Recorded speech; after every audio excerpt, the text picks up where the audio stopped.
Both Roy and Alex were speechless. They thought Jane was foolish, and Kate was just as foolish. If Grandma asked her to cry, did she have to cry? With such a silly sister, they would be embarrassed to admit that she was their sibling. They wouldn't tell anyone that she was their sister.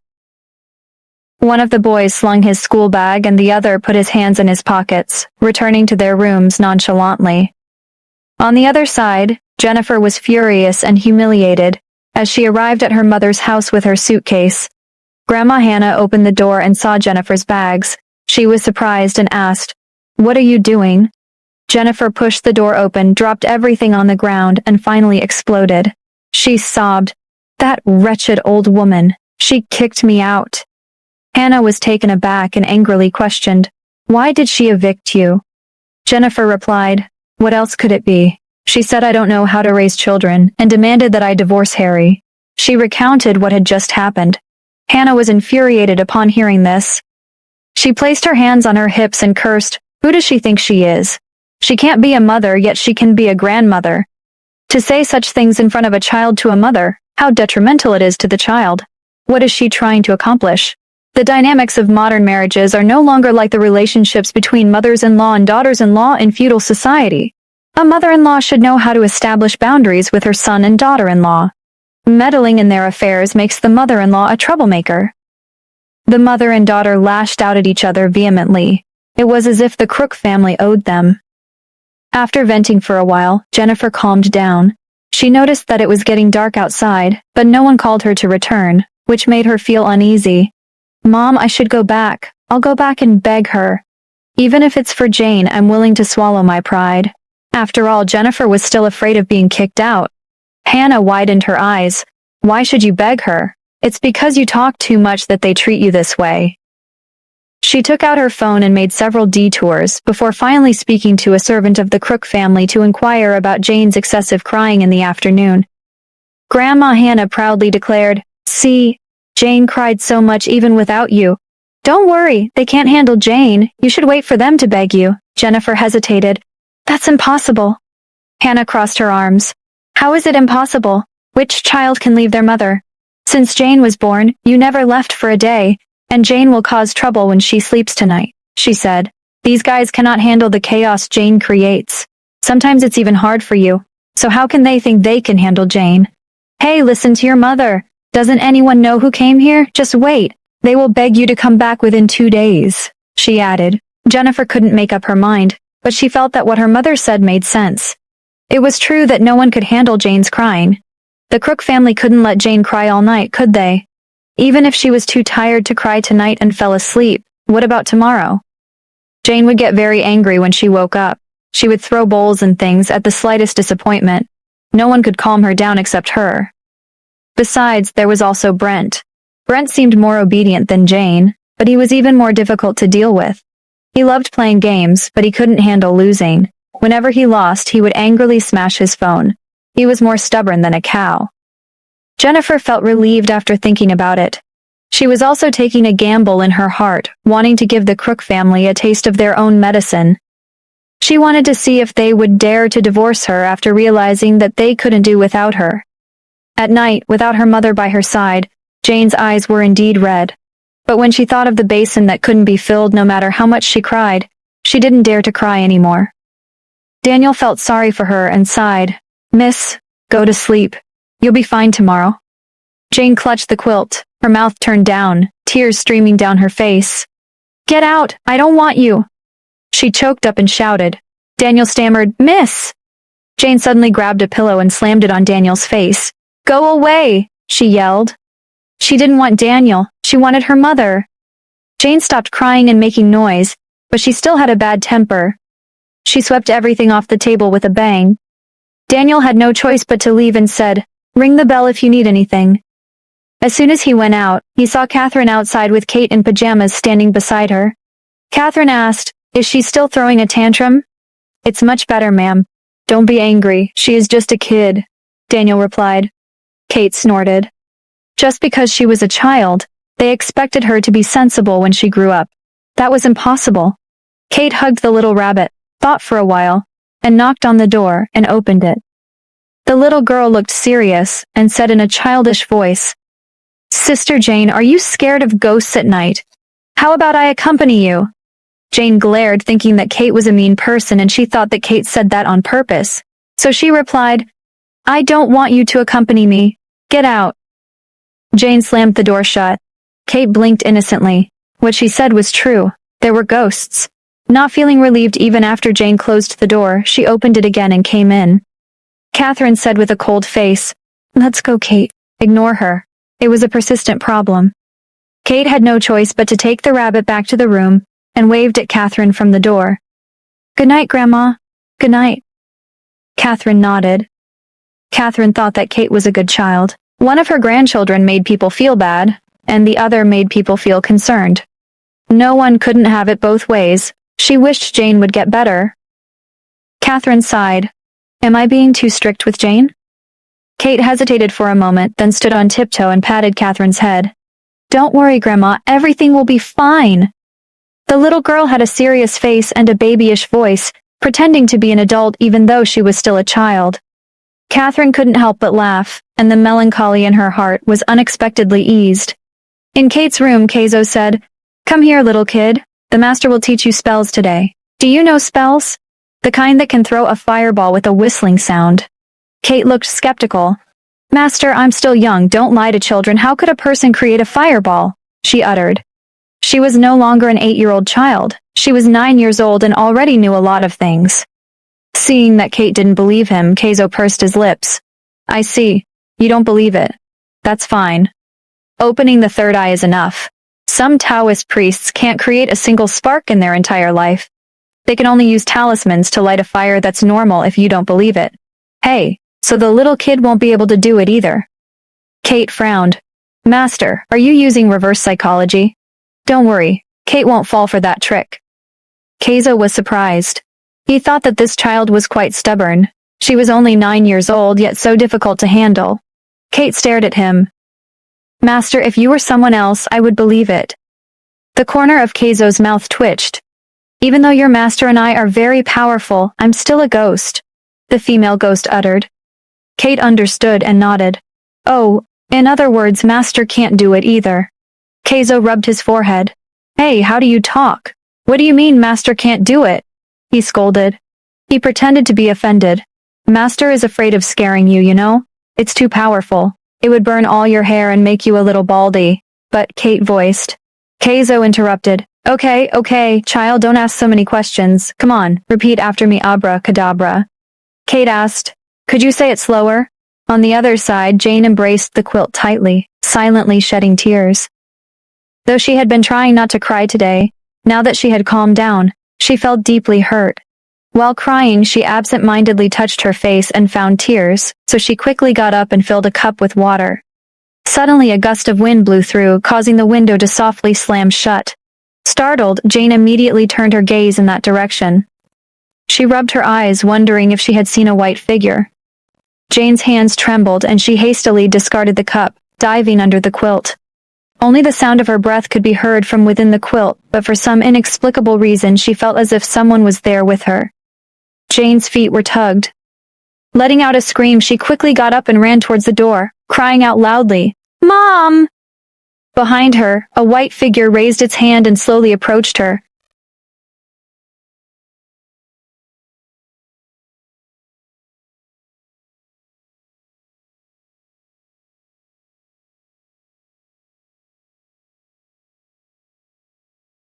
Jane didn't dare to look back. She pressed herself against the door, trying to open it, but it remained locked, no matter how hard she tried. There seemed to be someone crying behind her, so Jane suddenly turned her head, but she couldn't see anything. Terrified and realizing her ignorance, she sought refuge directly under the bed. The surroundings fell silent. Suddenly she spotted a pair of feet pacing back and forth in her room, moving up and down until finally stopping in front of her. Jane held her breath, her mouth quivering as she tightly covered it. As if the ghost heard her, the ghost leaned on the bed with one hand and slowly bent over, emitting a creaking sound.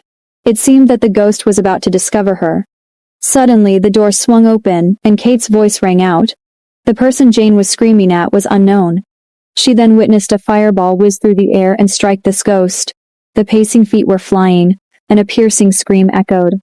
Kate pursued it, her face turned serious as she threw fireballs at the ghost. "It's still an evil ghost," Keizo uttered with strained eyes and a hushed voice. "Ghosts are also classified.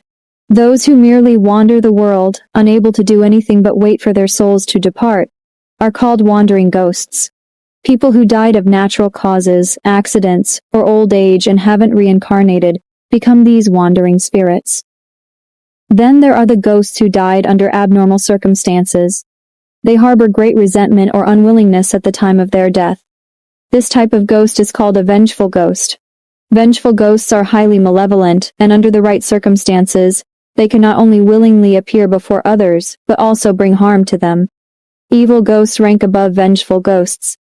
Evil ghosts are the most vicious type of ghosts that died under abnormal circumstances. They possess a deeply entrenched obsession and can absorb negative energy to upgrade themselves and attach to people. For instance, unfortunate ghosts can latch onto individuals, causing them inexplicable misfortune and even leading to accidental deaths. The spirits, unwilling to accept their demise, search for suitable hosts to inhabit so they can live again. Kate failed to suppress the evil spirit and allowed it to escape. Before the ghost fled, it turned its head, cast a fierce glare at Kate, and vanished into the night in the blink of an eye. Kate turned around and asked, "Master, what is an evil ghost?" Kazo proceeded to explain and finally said, "There are various types of evil ghosts. Ultimately, they are formed from the accumulation of negative emotions such as love, hate, greed, resentment, and ignorance. For example, crybabies, cowards, cheapskates, and perverts." Kate pointed at the window, asking, "So what's that?" Keizo narrowed his eyes and replied, "A crybaby." Kate blinked, then suddenly turned to look at Jane. It seemed she understood. "Because Sister Jane loves to cry. A crybaby was drawn here, right?" Keizo praised, "Exactly. Just like how people with extreme gluttony attract gluttonous spirits, those who love to cry easily attract weeping ghosts." Kate nodded repeatedly. She had just said that children shouldn't cry indiscriminately. Jane's mind was in a daze. She was utterly stunned. Seeing Kate turning her head and saying something, she couldn't make out the words. Finally calming down, she suddenly stood up and walked toward Kate. "All right, don't be scared. I chased away the ghost," Kate reassured her. Jane hugged Kate, sobbing uncontrollably. She had been terrified beyond measure. When she saw Kate wielding a fireball, she felt as if she had seen Superman. Her brother used to watch Superman cartoons, and Superman was just like that. Jane cried until she was breathless, hugging Kate tightly, unwilling to let go. Kate patted her and said, "Sister, it's okay. Everything will be good." Though she was still just a child, she comforted Jane as though she was an experienced mother. Suddenly, she seemed to recall something and spoke hurriedly. "Sister Jane, hold on. Wait for me to get the water glass." She hadn't forgotten about the tears. Kate rushed off to fetch the water glass, while Jane continued sobbing and shouted, "Hurry!" Yet when the cup was handed to her, 2 tears fell from her eyes. Kate and Jane looked at each other. Kate hesitated. "Why aren't you crying again?" Jane pouted, continuing to cry while still emotional. The corner of Keizo's mouth twitched, leaving him speechless. Eventually, Jane grew tired from crying and Kate yawned as well. Both of them were very sleepy. "Sister, you can lie on the bed and cry. It's easier," Kate mumbled. "Okay," Jane replied. The two of them lay down on the bed, and Kate soon fell asleep, still holding the glass. As for Jane, after shedding tears, she slept effortlessly, and the two of them dozed off almost simultaneously. The following day, Catherine told Daniel, "Go and wake up Jane later. From today onwards, she could only sleep until 9 o'clock.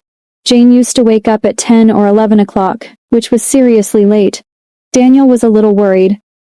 "Madam, Miss Jane gets very angry when she wakes up. Should I call the second lady Jennifer back?" When Jane cried, there were only a few people who could calm her down. But no one could coax her out of bed.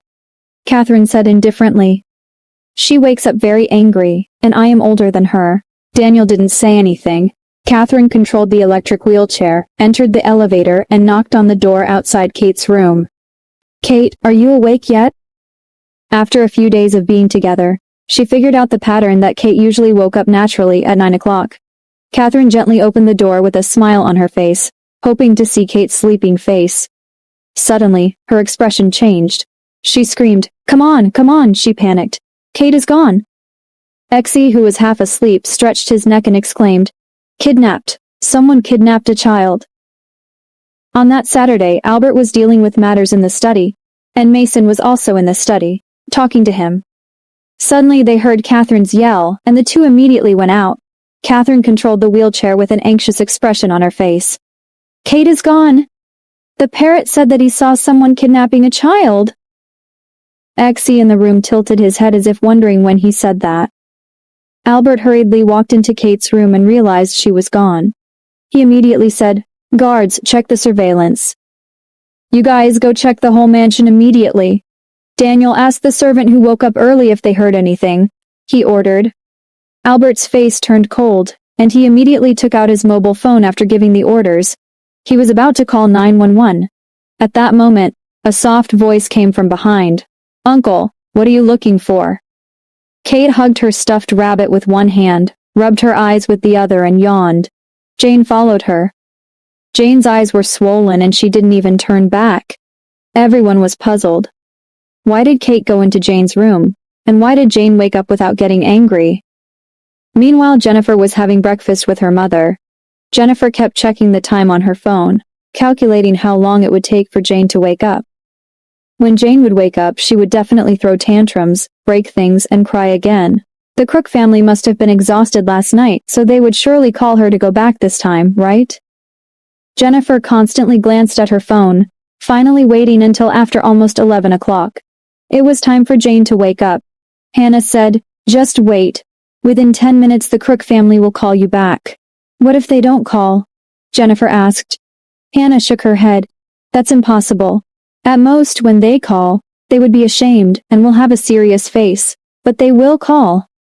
Jennifer waited and waited until noon, but there was still no news from the Crook family. She couldn't sit still anymore and got up. "No, I have to go and see," she spoke. Grandma Hannah groaned a few times but didn't stop Jennifer. She just thought Jennifer was too impatient. Since ancient times, which child can leave their mother? What was she so anxious about? In the Crook family mansion, Kate was drawing with Jane. "Here you go." Kate handed Jane a blank piece of paper. Jane turned her head and scoffed. "I don't want yours." Although she said that, she still took it. "Don't you want it?" Kate asked curiously. Jane lifted her chin and firmly said, "My paper isn't white enough, so I'll use yours." Kate thought for a moment. "Fine," she uttered. After a while, both of them finished their drawings. Kate said, "I'll send it to my old friend." She then ran out to find Mason and dragged him along. Mason took off his reading glasses and asked, "What did you draw today?" Kate continued, "Grandpa, look, it's a self-portrait of an egg." Mason couldn't help but laugh and asked, "Where's Jane?" Jane watched the two laughing at Kate's drawing, and couldn't help but feel down, thinking that Grandpa didn't like her. Just then Mason asked, and Jane's eyes brightened. Excitedly she said, "I drew a self-portrait of a chicken." Mason raised his eyebrows, looked at Jane's drawing, and suddenly realized that she was also good at drawing. Maybe not as vivid as Kate's drawings, but they were still filled with charm. Kate picked up Mason's phone, took a picture of her drawing, and also took a photo of Jane's drawing. She sent them to Montes together. She held the phone, leaned closer to the microphone and said, "Old friend, these are drawings made by my sister and me." Soon Montes sent a voice message. "You both draw well. Do you mind if I send you a scarf?" Kate turned to look at Jane, and seeing that she agreed, she happily replied that they didn't mind. After a while, Montes hung up the drawings on the scarf. This time it wasn't just Kate's drawing but also Jane's. Jane's eyes lit up brighter and brighter when she saw the scarf. She realized what it felt like to be praised. For a long time no one had praised her except her mother, who kept saying, "Jane is so good." She realized that if she didn't cry or cause trouble, she could also get the attention of others. Jane looked at Kate, independently contemplating a question for the first time.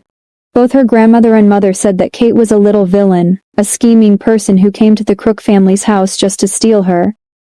But now she felt that wasn't the case.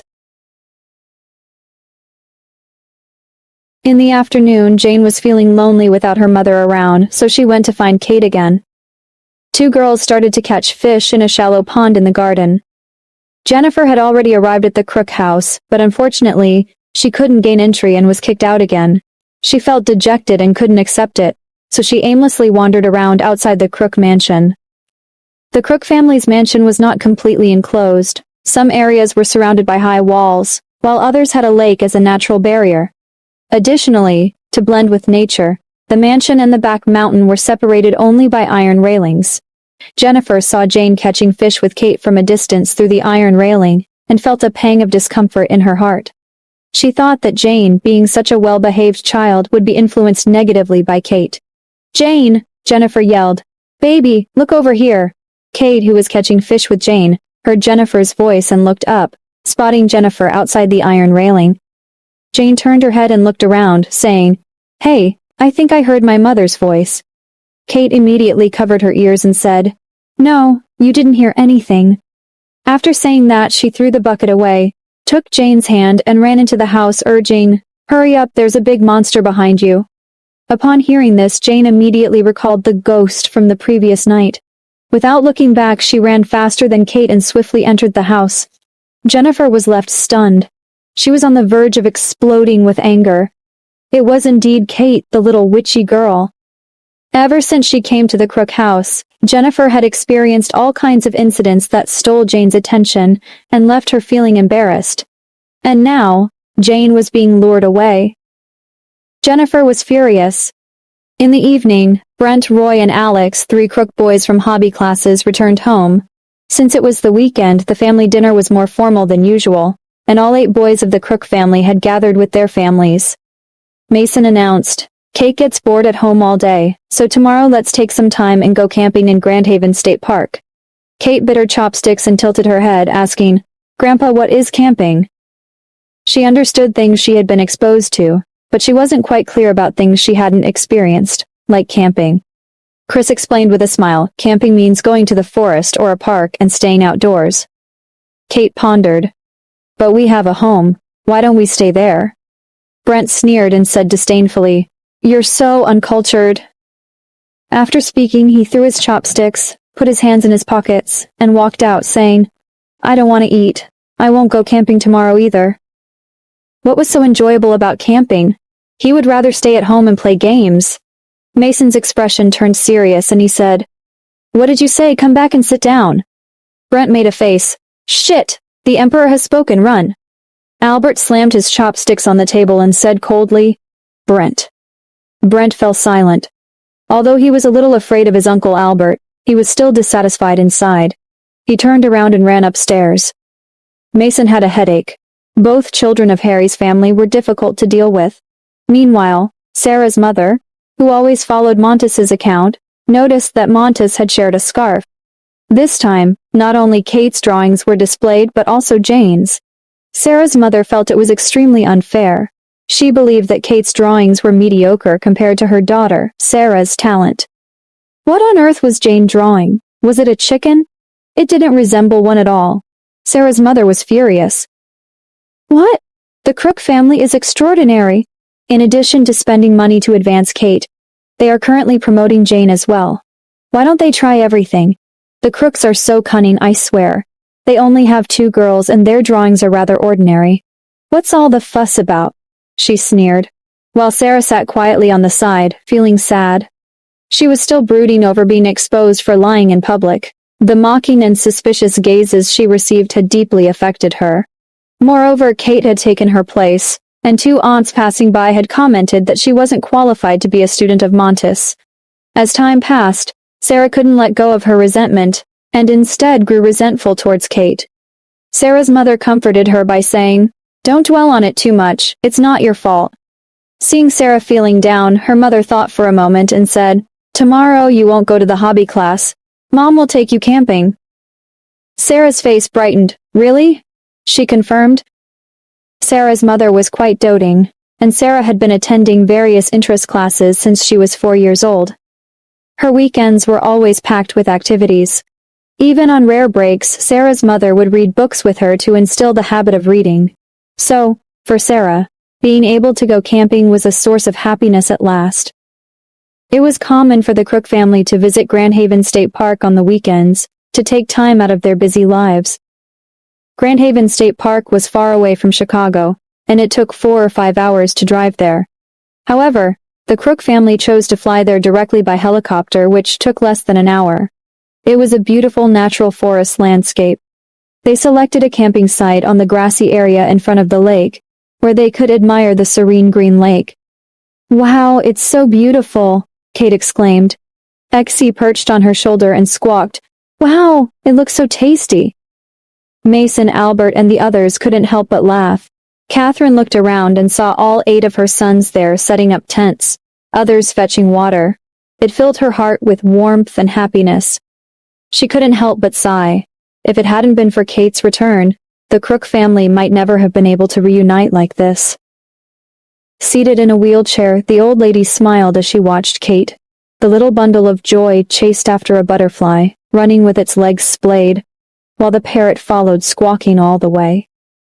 At first, Jane was reluctant to join in the chase, but she gradually grew happier as she chased after them. The sound of the 2 girls' laughter filled the air. Suddenly, Kate rushed over, holding a tiny purple clover flower in her hand. "Grandma gave this to you. It's a wishing flower."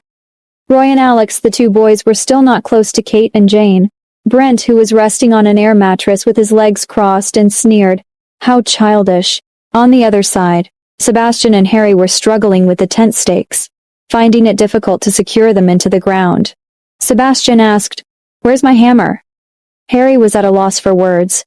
"You're the first person to bring a box of hammers on a camping trip." But Kate came running with a toolbox in her hand. "Here we go. The hammer is here." Sebastian's toolbox was quite large, almost half as tall as Kate's. The little girl made a desperate effort to hold the toolbox off the ground. It seemed like a struggle, but she moved quickly. Sebastian quickly said, "Give it to me, I can handle it myself." Kate waved her hand. "No, Kate is here."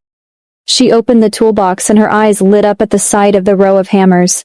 Sebastian crouched down and exclaimed, "How about that? Isn't your Uncle Sebastian's hammer powerful?" Kate vigorously nodded. "Yeah, it's as powerful as fried chicken." Sebastian grew even more excited. "Does Kate like it?" he asked. Kate nodded again. "Yes, I like fried chicken." Not far away, the corner of Albert's mouth twitched. He felt that his cute and adorable little niece was being influenced in the wrong direction. His little niece actually liked hammers. Harry even kicked Sebastian directly. Kate had already picked up a hammer and asked, "Where do you want me to hammer?" "Uncle Harry, let me help you." Harry, who was honest and bored, replied instinctively, "Right here, we need to hammer down the stake." "All right," Kate replied. With a biscuit in one hand and a hammer as thick as her own arm in the other, she swung it down, and with a loud thud, the stake was driven halfway into the ground. Kate shouted as she pounded. Like a cheerful little carpenter, she immediately moved to the other side after hammering one stake. With a sound, the stakes at the 4 corners of the tent were firmly hammered into place. All the members of the Crook family smiled one by one. Just as Kate was returning the hammer, a car drove up from a distance and stopped in front of the camping site chosen by the Crook family. Sarah's mother stepped out of the car and greeted them, saying, "Oh, Albert, you're here too." Sarah peeked out and spotted Roy quietly reading by the lake, her eyes lighting up. She lifted her skirt, gracefully got out of the car, and looked up with innocence. "Mom, can we camp here? I want to play with Kate." Sarah's mother was about to respond. Albert said coldly, "We have a lot of people." It was a polite way of saying they should stay away. After Albert's sarcastic reply, Sarah's mother felt a bit embarrassed. She glanced at another open area not far away and said with a gentle smile, "That's all right, we'll go over there. After all, it was nearby, and it would be convenient to come here." Sarah's father smiled and said, "Then I'll go set up the tent first." Sarah pretended not to notice the adult's expressions, hopped over, and squatted in front of Kate. Tilting her head, she asked, "Kate, what are you playing?" Although she was also a 12-year-old girl, her extreme cuteness was somewhat unbearable.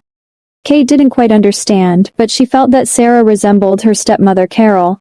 Without saying a word, she played with the hammer and closed the toolbox with a loud snap. Sarah glanced at Roy by the lake and suggested, "Shall we go play over there?" "Come on, I will take you." Kate took a step back, pouted, and said, "I don't want to play with you." Then she quickly ran away. Sarah's face froze, feeling instantly wronged. She had been magnanimous and didn't make a fuss about being deprived of her spot. How could Kate do this? She had no choice but to look at Jane and put on a shy smile. "Then I'll play with you. Over there are pine trees. Maybe we'll see some little squirrels." Her memory of Jane still lingered from that night when Jane and Kate were tugging on the skirt. Sarah believed that Jane didn't like Kate, so she planned to pull Jane over and isolate Kate together. To her surprise, Jane also looked disdainful and said, "I don't want to play with you either. Who do you think you are?" After speaking, she also ran away, chasing after Kate. Sarah's eyes turned red. She rubbed her eyes, so she walked to the river and sat next to Roy. "Roy," she started, feeling aggrieved. "What did I do wrong? Neither Kate nor Jane played with me." Roy didn't raise his head and said directly, "Go away, don't bother me." Sarah sighed. After all, she was a 12-year-old girl, so she couldn't hold back her emotions. She blurted out and asked, "Did Kate speak ill of me to you?" "I didn't lie." As she spoke, tears rolled down her face. This is what her mother taught her. Girls must know how to show weakness so that others will feel sorry for them. Roy put down the book, frowned, and said, "Go back and cry by yourself." He found her annoying, lost interest in an instant, picked up the book, and left. Coincidentally, he walked in the direction where Kate was. Sarah bit her lip, feeling even more aggrieved and unfair. Why did they all go to play with Kate instead of her? Helpless, she had to go back. As soon as she stepped out of the lawn, Sarah suddenly noticed a person hiding behind the woods, and she screamed in fright. Jennifer hurriedly made a shushing gesture and said, "Sarah, can you come here?" Sarah looked around hesitantly and walked over. She recognized Jennifer, and her mother told her at Kate's birthday party that she should get to know Aunt Jennifer and please her. Sarah, Auntie, and Grandma Catherine had an argument. "Can you call Jane over for Auntie?" "Be quiet," Jennifer asked politely. "Yes." Sarah nodded. After speaking, she ran over to find Jane. Jane was sitting not far from Kate, holding a branch to play with Exie. Sarah ran over and whispered a few words to her. Jane looked puzzled, and sure enough, she saw her mother waving at her from behind the woods. Jane dropped the branch and ran over. Jennifer looked at Jane, who ran over. Her eyes were red. She went to the Crook house again today, wanting to ask Catherine to let her see Jane, but unexpectedly, the whole Crook family went camping. Jennifer remembered that when Kate hadn't returned, there was no one in the Crook family who hated her. Now that the whole family was reunited, and they even went camping together, she wondered if things would have been different in the past. Would she and Harry have grown closer instead of drifting apart? She would have felt so good, like being inseparable. "Mom." Jane's voice brought Jennifer back to reality. She quickly stretched out her hand, saying, "Baby?" Jane had been with Jennifer since childhood, so she happily threw herself into her arms. Jennifer's eyes were red, feeling sorry for her poor child. Jane must have missed her so much in these 2 days, right? "Has Jane been eating and sleeping well these past 2 days?" Jennifer asked. Jane thought for a moment and then shook her head. "Grandpa and Grandma said that I should eat during mealtime, and I shouldn't eat outside of mealtime." Jennifer couldn't believe it. "Even if you're hungry, you shouldn't eat?" she questioned. Jane shook her head. If she threw a tantrum and didn't eat during mealtime, she would actually go hungry. So she eventually learned to eat obediently. Jennifer felt even sadder and couldn't help but complain. "Your grandparents are so wrong. How can they treat a child like this? You're still young and growing. How could they do this? It's normal not to want to eat during mealtime. You can eat later. This is too cruel," she sneered. "Jane, let's go. Mom will take you back to Grandma's house," she added. Jennifer was both sad and angry. She hadn't been there for 2 days and they were treating Jane like this. Unexpectedly, Jane, who used to cling to her mother, now refused to leave. Jane hesitated and looked back, shaking her head. "Mom, I won't go. I want to play here." Jennifer's expression turned ugly. She couldn't understand why they were treating Jane like this, yet Jane didn't want to leave. Jennifer took a deep breath, pretending to be pitiful, and choked up. "So you don't want your mother anymore?" she asked. This sentence from Mom was extremely effective on most children. Jane also immediately shook her head. No. All right, then Mom will take you shopping, Jennifer uttered. Jane was angry. I don't want to, she cried. She just wanted to play here. Why wouldn't Mom let her choose what she wanted every time? Jennifer persuaded. Jane, you are a good girl. Mom will bring you here to play in 2 days. Let's go back now. Seeing that Harry and the others were already approaching, she felt anxious. But just as Jane had started to recover from her emotions, she suddenly started crying again, saying, No, I don't want to go. I want to play here. Harry said coldly, Jennifer, you have already caused enough trouble by refusing to sign the divorce agreement and refusing to go to the Civil Affairs Bureau. Harry had no choice but to file for divorce, and now the court proceedings were underway. Divorce litigation could take up to 3 months to be finalized. Seeing that she was caught, Jennifer decided to stop hiding. What's wrong with me? As the child's mother, can't I come and see my child? Jennifer took Jane's hand. Jane, let's go. Don't you want to play here? Then Mom will accompany you, she hissed. Jane tried to break free but couldn't, crying loudly. I don't want to play with you, I want to play with Kate. Jennifer felt annoyed deep down. She pulled Jane along, walking towards the lake on her own. Who does Kate think she is? A scheming child like Kate will only lead Jane. Just after 2 days of seeing Kate, Jane doesn't like her mother anymore. It must be Kate's influence. In addition to Kate, the Crook family must have been involved in this as well. They probably said a lot of terrible things about Jennifer in front of her. Jane, remember, Kate is a bad child. She purposely ruined the relationship between her mother and father. Don't you understand? You shouldn't play with her. If Kate wasn't here, you would be the only princess in the Crook family. Do you know your Aunt Carolina? She used to be the only girl in the Crook family. The entire family adored her and bought her whatever she wanted. Your grandparents will give you anything you desire. She tried manipulating Jane. And your grandma. Refusing to give you food is child abuse. When you grow up, don't talk to your grandma. Only your mother truly loves you and treats you well. When you grow up, you should always treat your mother well, she added. Jane was so frightened by Jennifer's angry words that she burst into tears, while her other hand was grabbed. Jane suddenly felt like she was going to be torn apart. She cried bitterly. Jennifer yelled, "Let go! Jane is in pain." Despite saying so, Jennifer held onto Jane even tighter, but Harry finally let go. Jennifer stumbled and fell to the ground. Soon, Albert and his brothers gathered around as well. Mason asked Catherine to go forward and they all scowled at Jennifer. "What are you all standing there for? Bring Jane here," Mason said coldly. Harry immediately stepped forward but Jennifer clung tightly to Jane. "We've already retreated this far. What more do you want? Are you trying to push us mother and daughter to our deaths?" Jennifer cried. The veins on the back of Harry's hand bulged, and with a slight snap his fist clenched tightly. Suddenly his phone rang. He glanced at the caller ID and answered the call. Someone from the other side spoke. "Hello, Mr. Crook. You have dialed 911. Harry received a call from 911. Unsure of what was said on the phone, Harry stared at Jennifer intently and said to the person on call in a cold tone, "Then all of you come here now." Jennifer's heart skipped a beat. She didn't know why, but she had a bad feeling. "Let go, Jane," Harry said coldly. Jennifer looked at the lake in the distance, a hint of cruelty flashing in her eyes. Jennifer had a terrible thought. "They won't let her take Jane away, will they? They're going to force her, aren't they?" Jennifer held Jane tightly and stood up straight, ignoring Jane's struggles. "You guys pushed me to this point," she hissed. Behind Catherine, Kate held a small spatula, her eyes filled with vigilance and doubt. Previously, her aunt's face was only filled with anger, but now a dark aura surrounded her entire body.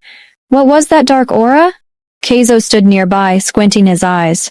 Shit, she's actually trying to drag her daughter to her death. He took out a notebook and flipped through it. Today isn't their day to die, but they will face their own punishment. In other words, Jennifer was dragging Jane to the lake to end their life together. Maybe she didn't truly want to end her life, but she was using this method to threaten the Crook family. Kate looked bewildered. What does own punishment mean? Kazo closed the notebook, and as he raised his hand, the notebook disappeared. He said calmly, "It means suicide." Kate was stunned, then looked at Jennifer. "Is Aunt Jennifer taking Jane away forever?" As soon as those words were spoken, Catherine was startled. "Stop her!" she yelled. Jennifer's expression changed. realizing that Kate had seen through her intentions. She immediately picked up Jane and rushed toward the lake. However, all the brothers were aware of her plan and reacted quickly with the intention of stopping her. Jennifer placed her hand on Jane's neck, crying out, "Don't come any closer. Stay away from me. Why are you forcing me? Why?" She stepped back towards the roadside, crying heart-wrenchingly, feeling like the whole world was against her. All she wanted was to be accepted as the second daughter-in-law of the Crook family. What had she done wrong? The events from the time of her marriage were long gone. Why couldn't she live a good life and be forgiven for her past mistakes? At that moment, with a loud sound, a car happened to drive by. Jennifer became ruthless, hugging Jane tightly and rushing toward the car. Harry's heart tightened, realizing that he might be too late. But then, out of nowhere, a small spatula flew through the air. With a sound, it struck Jennifer on the head, causing her to stagger. As Jennifer loosened her grip, Jane stumbled to the ground, while Jennifer herself stumbled a few steps and almost got hit by a passing car. But in doing so, she fell to the ground and injured her forehead. The driver, furious, got out of the car and cursed, "What the hell are you doing?" Harry quickly stepped forward and embraced Jane. Jane was frightened. Albert glanced at the small spatula lying on the ground.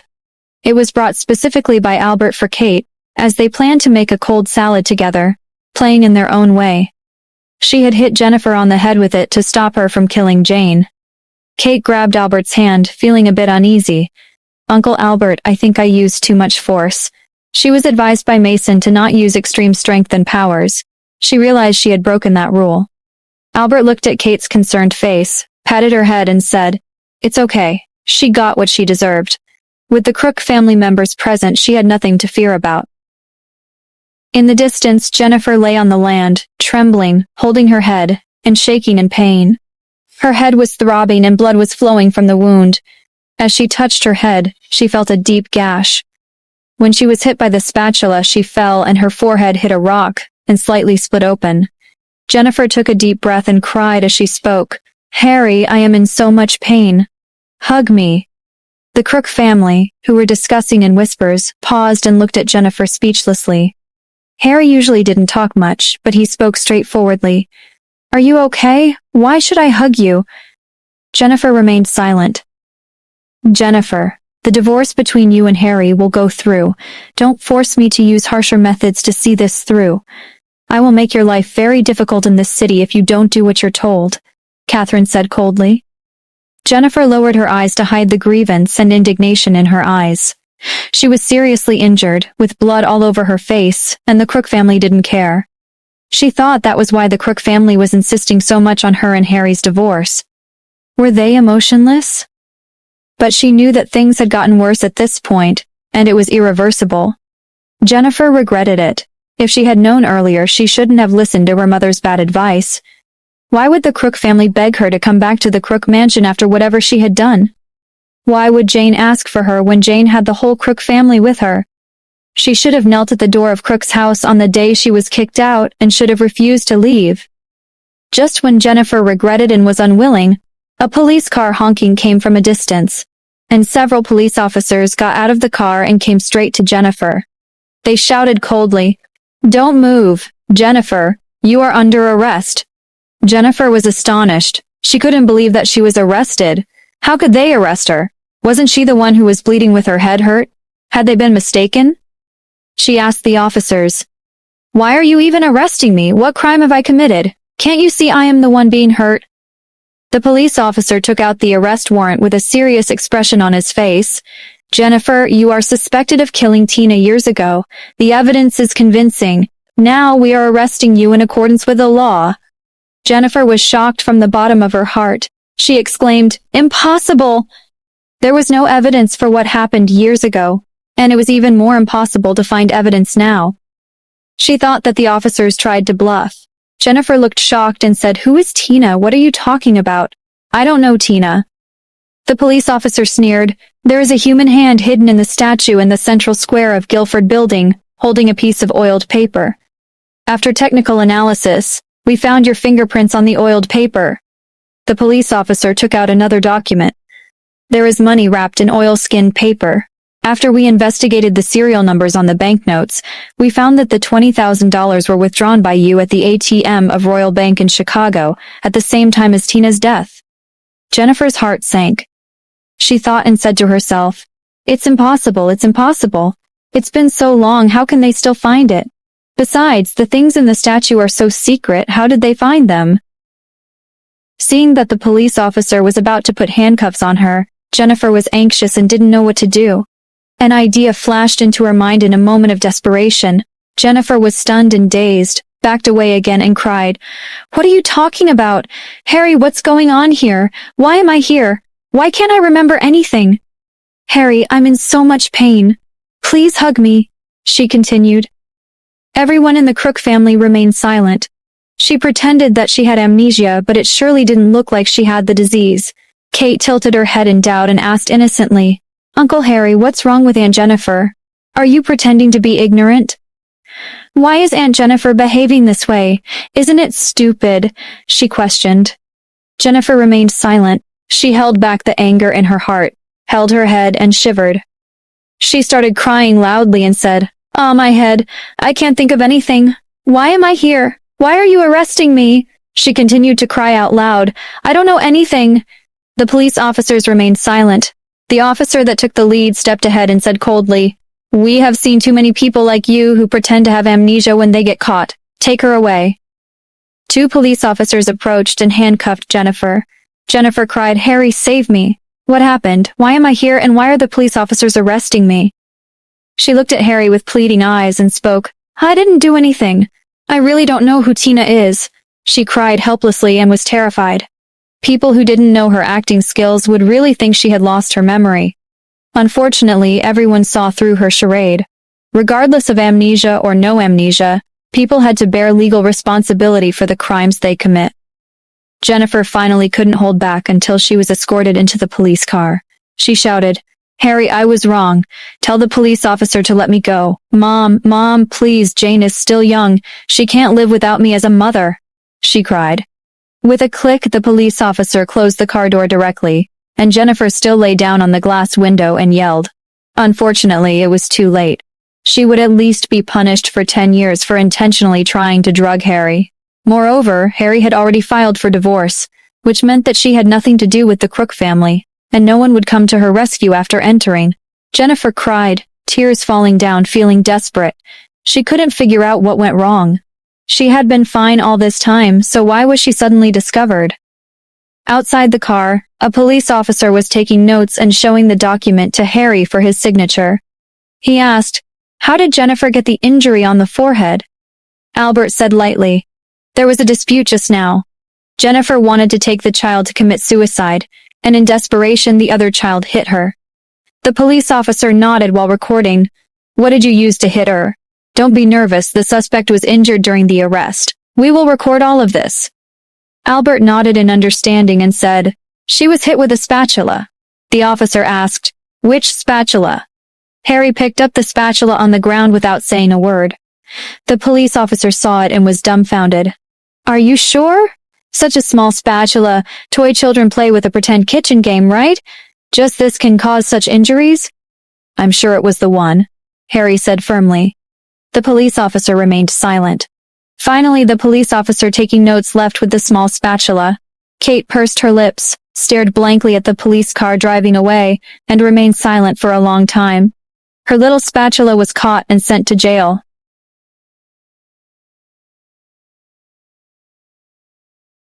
Keizo floated beside Kate and glanced at her, saying, "Let's go. It's just a small spatula. Even if they don't take it away, it will get dirty." Kate pursed her lips and agreed. "I'm sorry about the little spatula. I didn't throw it away on purpose," she said.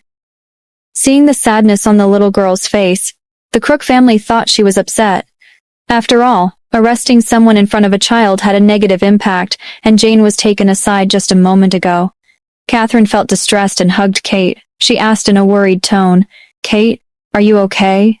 Kate shook her head and replied, "It's okay." Finally, the matter came to an end, and Harry also breathed a sigh of relief, feeling remarkably relaxed. "Come on, Kate.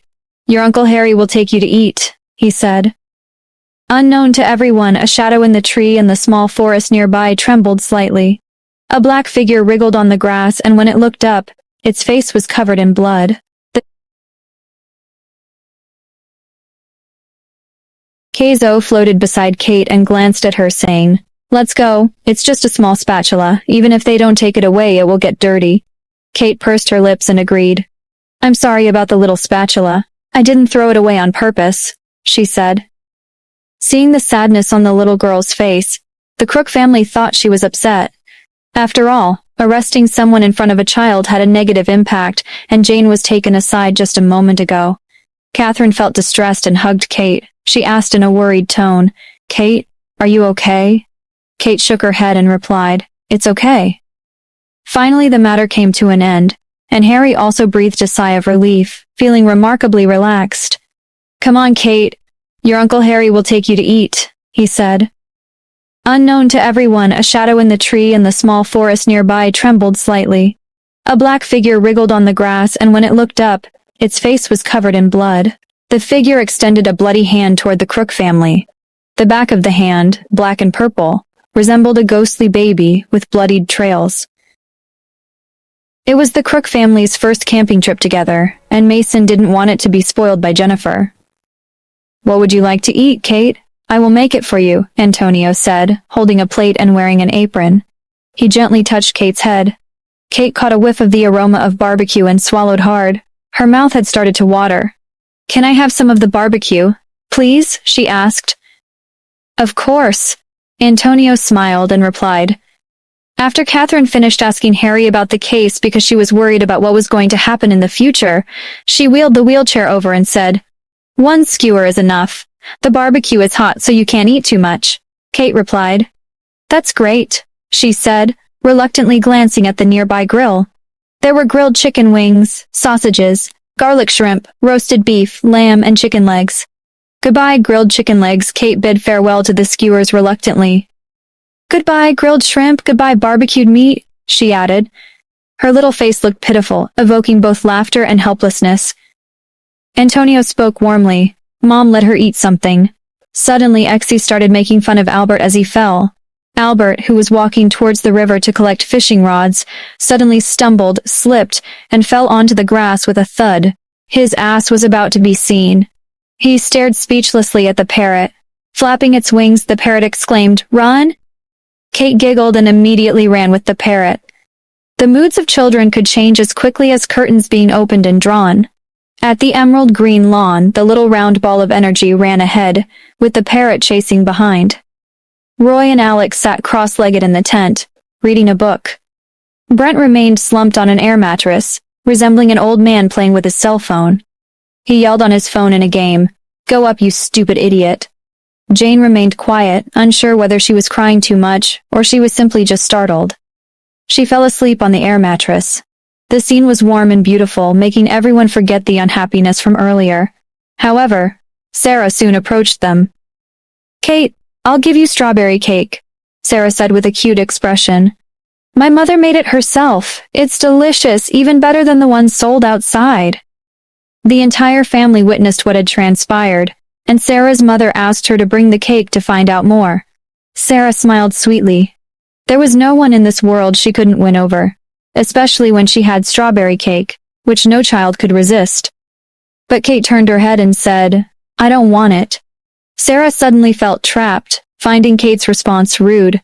She couldn't help but bite her lip, her face showing a hurt expression. "Kate, don't you like me?" she asked. Kate looked at her with a serious expression and vigorously nodded. Yes. Kate wondered if Sarah was stupid or what. Hadn't she said the same thing before? Why couldn't Sarah remember? Sarah had never been rejected so bluntly. Tears welled up in her eyes immediately, as if Kate had bullied her. Kate pursed her lips and ran away. Sarah didn't have a chance to play, and her crying was choked in her throat. She felt incredibly angry. Kate ran over to Catherine's side and lay down on the grass. Catherine smiled and said, "Kate, don't lie on the ground, it's cold." She then asked someone to bring an air mattress, and Kate crawled onto it like a caterpillar, sticking out her bottom. "Stay still and don't move. Grandma will get you something to eat," Catherine instructed. There was a type of hunger that made grandmothers think you were famished. Catherine believed that Kate must be hungry after running around, so she went to find something for her. Keizo finally took the opportunity to float beside Kate. Little kid, class is in session. Upon hearing this, Kate quickly covered her ears. Her master was so cunning, every chance he got, he had to give Kate lessons. He called it basic theory, but it was all stuff Kate couldn't understand. However, even with her ears covered, Kate could still hear Kazo muttering.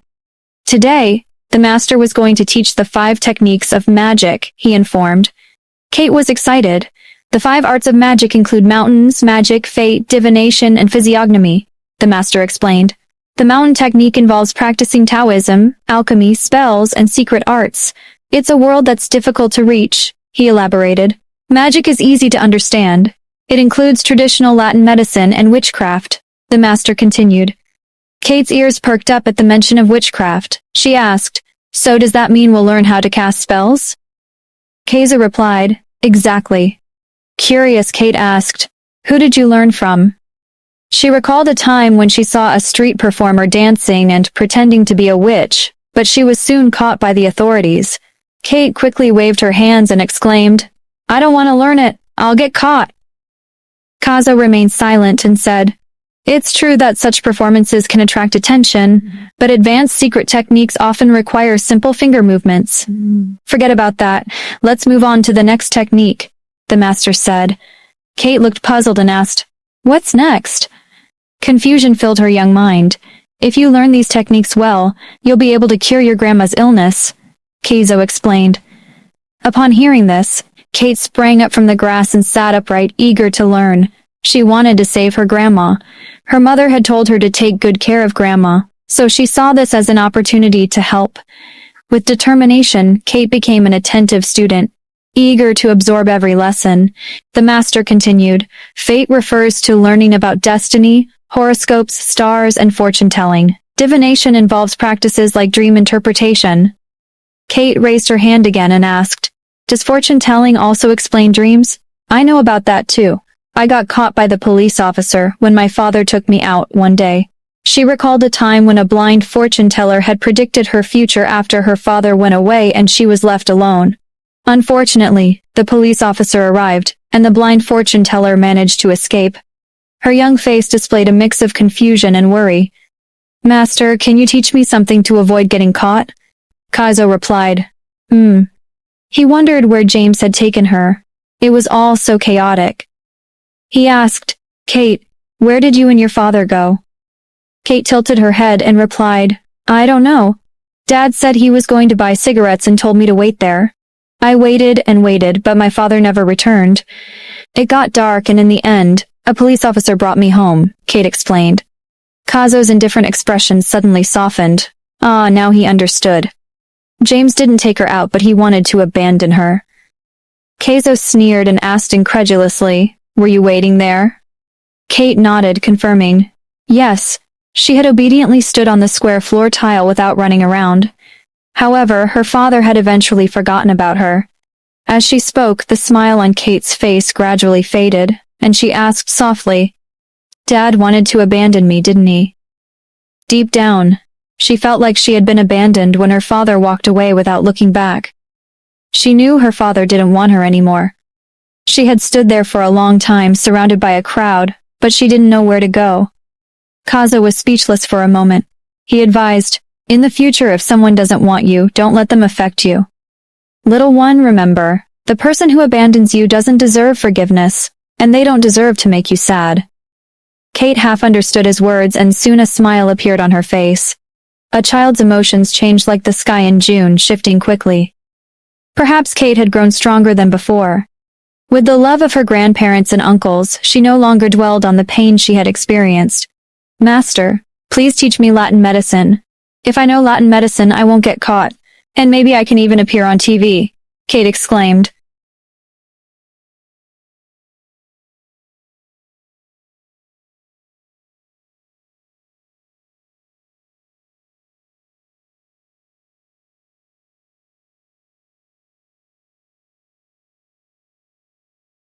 Kazo couldn't help but cover his face as he wanted to laugh.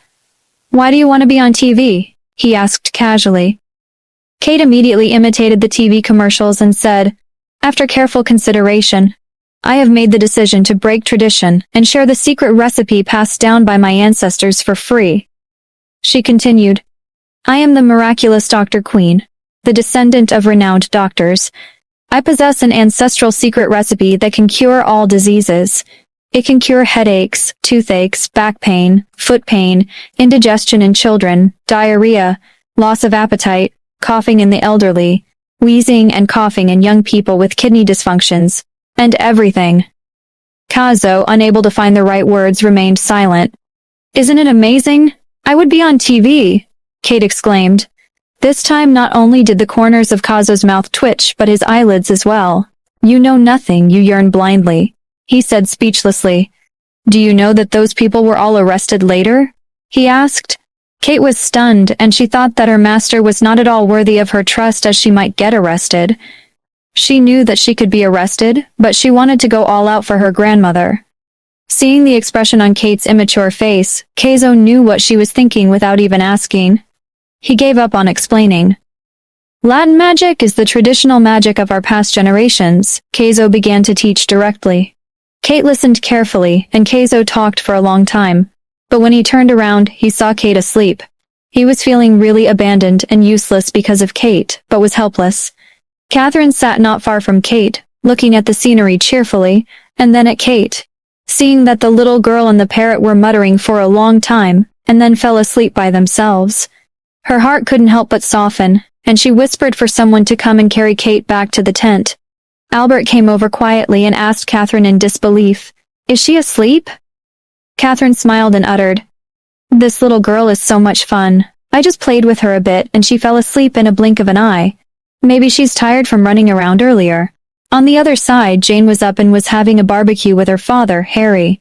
She stared at the grilled wings for a long time, and Brent raised his head during the game break and said mockingly, Are you still eating? I've played 5 rounds and you're still eating. Jane snorted, I don't need you to take care of me. As soon as the grilled wings were done, she brought them over immediately. Harry frowned, Don't eat too much. Jane turned her head and said, I don't want to. Jane felt a little unhappy, silently watching the barbecue. Every time something was cooked, she would grab 2 skewers first. Albert picked up the sleeping Kate. Kate didn't know how long she had slept. By the time she woke up in a daze, the sun had already set in the west. Suddenly a handful of skewers came over. Jane said, Here you go. Kate raised her head in surprise and happily took them. Thank you, Jane, she mumbled and said sleepily. Jane frowned. I didn't get them for you. I just thought if I couldn't eat that much, I would let you have some. Kate nodded. Okay. Jane walked away. If someone would have observed carefully, they would notice that her previous unhappiness had disappeared, and she was still in a good mood. At a certain distance to Crook's, Sarah was holding a drawing board and drawing. She had been drawing for almost the entire day. She looked jealously at Kate and Jane, who were enjoying themselves and eating skewers in the distance. They're also kids. Why can they have so much fun? Sarah thought they were not motivated at all. Sarah's mother was holding a tray with a small pot of refreshing and cooling drinks on it. She said, Sarah, come with Mom and help me serve some drinks. Sarah immediately put down her pen and made a cute face, saying, Okay. As they were about to walk towards the Crook family's side, Sarah made a naive and curious look and asked, Mom, what's this? Sarah's mother said, It's a refreshing and cooling drink. Sarah widened her eyes, looking confused. Refreshing? Is it something that cools down when you poke it lightly? Sarah's mother smiled, finding her daughter innocent and lovely. Brent, who was close by, looked up and sneered, Why are you pretending? It's disgusting. The voice wasn't loud, but Sarah heard it. She suddenly felt a little embarrassed. She wasn't pretending. Sarah's mother ignored that but enthusiastically said to the Crook family, Mr. Crook, hello. I just made some refreshing drink and soaked it in lake water with a pot. The temperature is just right. I will just serve you all. Enjoy. Mason said casually, Thank you, but we don't like sweet things. Sarah's mother smiled and added, I saw a few children eating a lot of barbecue. They might get a cough at night, so let them have some. After saying that, she looked at Sarah and requested, Sarah, take something over for Jane and Kate.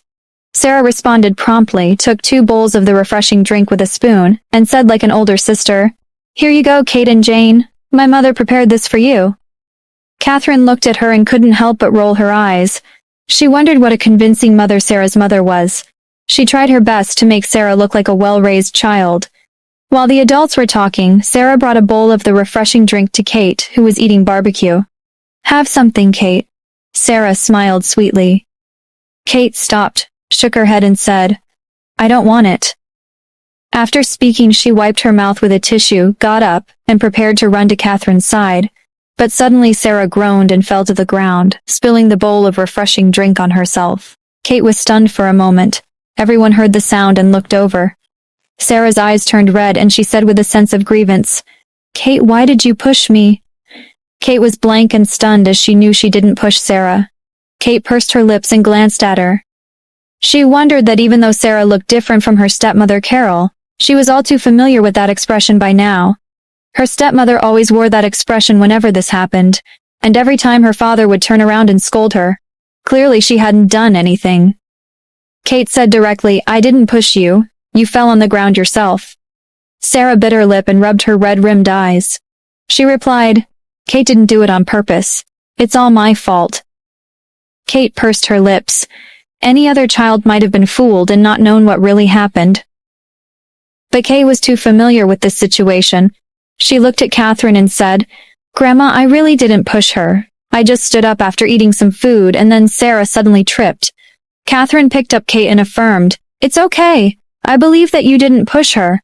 Maybe others can't tell whether it was intentional or accidental." She glanced pointedly at Sarah. Kate blinked, lost in thought. Sarah's mother awkwardly said, "The kids were just playing and fighting. I didn't pay attention." She tried to dismiss it as children's play. But the Crooks family didn't buy her excuses at all. Catherine said coldly, "So what? What are you trying to say? Do you want our family's child, Kate, to apologize to you? Or do you want us to misunderstand Kate, think she's bad, and want to prove Sarah is good? How foolish and self-righteous." Catherine's words were far from polite. Sarah's mother's face turned pale. It wasn't over yet. Other members of the Crook family chimed in. Albert said coldly, "The person who framed Kate last time is still in prison." Mason put on a stern face. Albert said casually, "What were you thinking, playing such tricks? Isn't it embarrassing?" With so many people in the Crook family, they could drown in the spit from their mouths. Sarah's mother couldn't hold back her frustration anymore, and her ears turned red. The Crook family was too aggressive, weren't they? She admitted that Sarah wanted to impress and be liked by others too much, so she made a mistake accidentally. But Sarah was still young, and there was nothing wrong with her intentions. It was unfair for them to be so unreasonable. Sarah's mother faked a smile and apologized. "I'm sorry, Catherine. I'm sorry, Mason. Let's all calm down." Sarah, on the verge of tears, also apologized, crying and saying, "Everyone, I was wrong. No matter what, it's my fault. Grandma Catherine, please don't be angry." She sobbed and tried not to cry loudly, but she sensibly apologized. She looked so pitiful that people couldn't help but sympathize. But everyone in the Crook family felt uneasy in their hearts. What did she mean by no matter what? They wondered how could Sarah blame Kate. At that moment, Kate approached Sarah cautiously, holding a bowl of broth. The Crook family members had complex expressions, thinking that Kate was kind-hearted and wanted to make amends with Sarah. Sarah's mother thought she found an opportunity and quickly said, "Hey Kate, you don't need to do that." Sarah also wiped away her tears and generously said, "It's okay, Kate."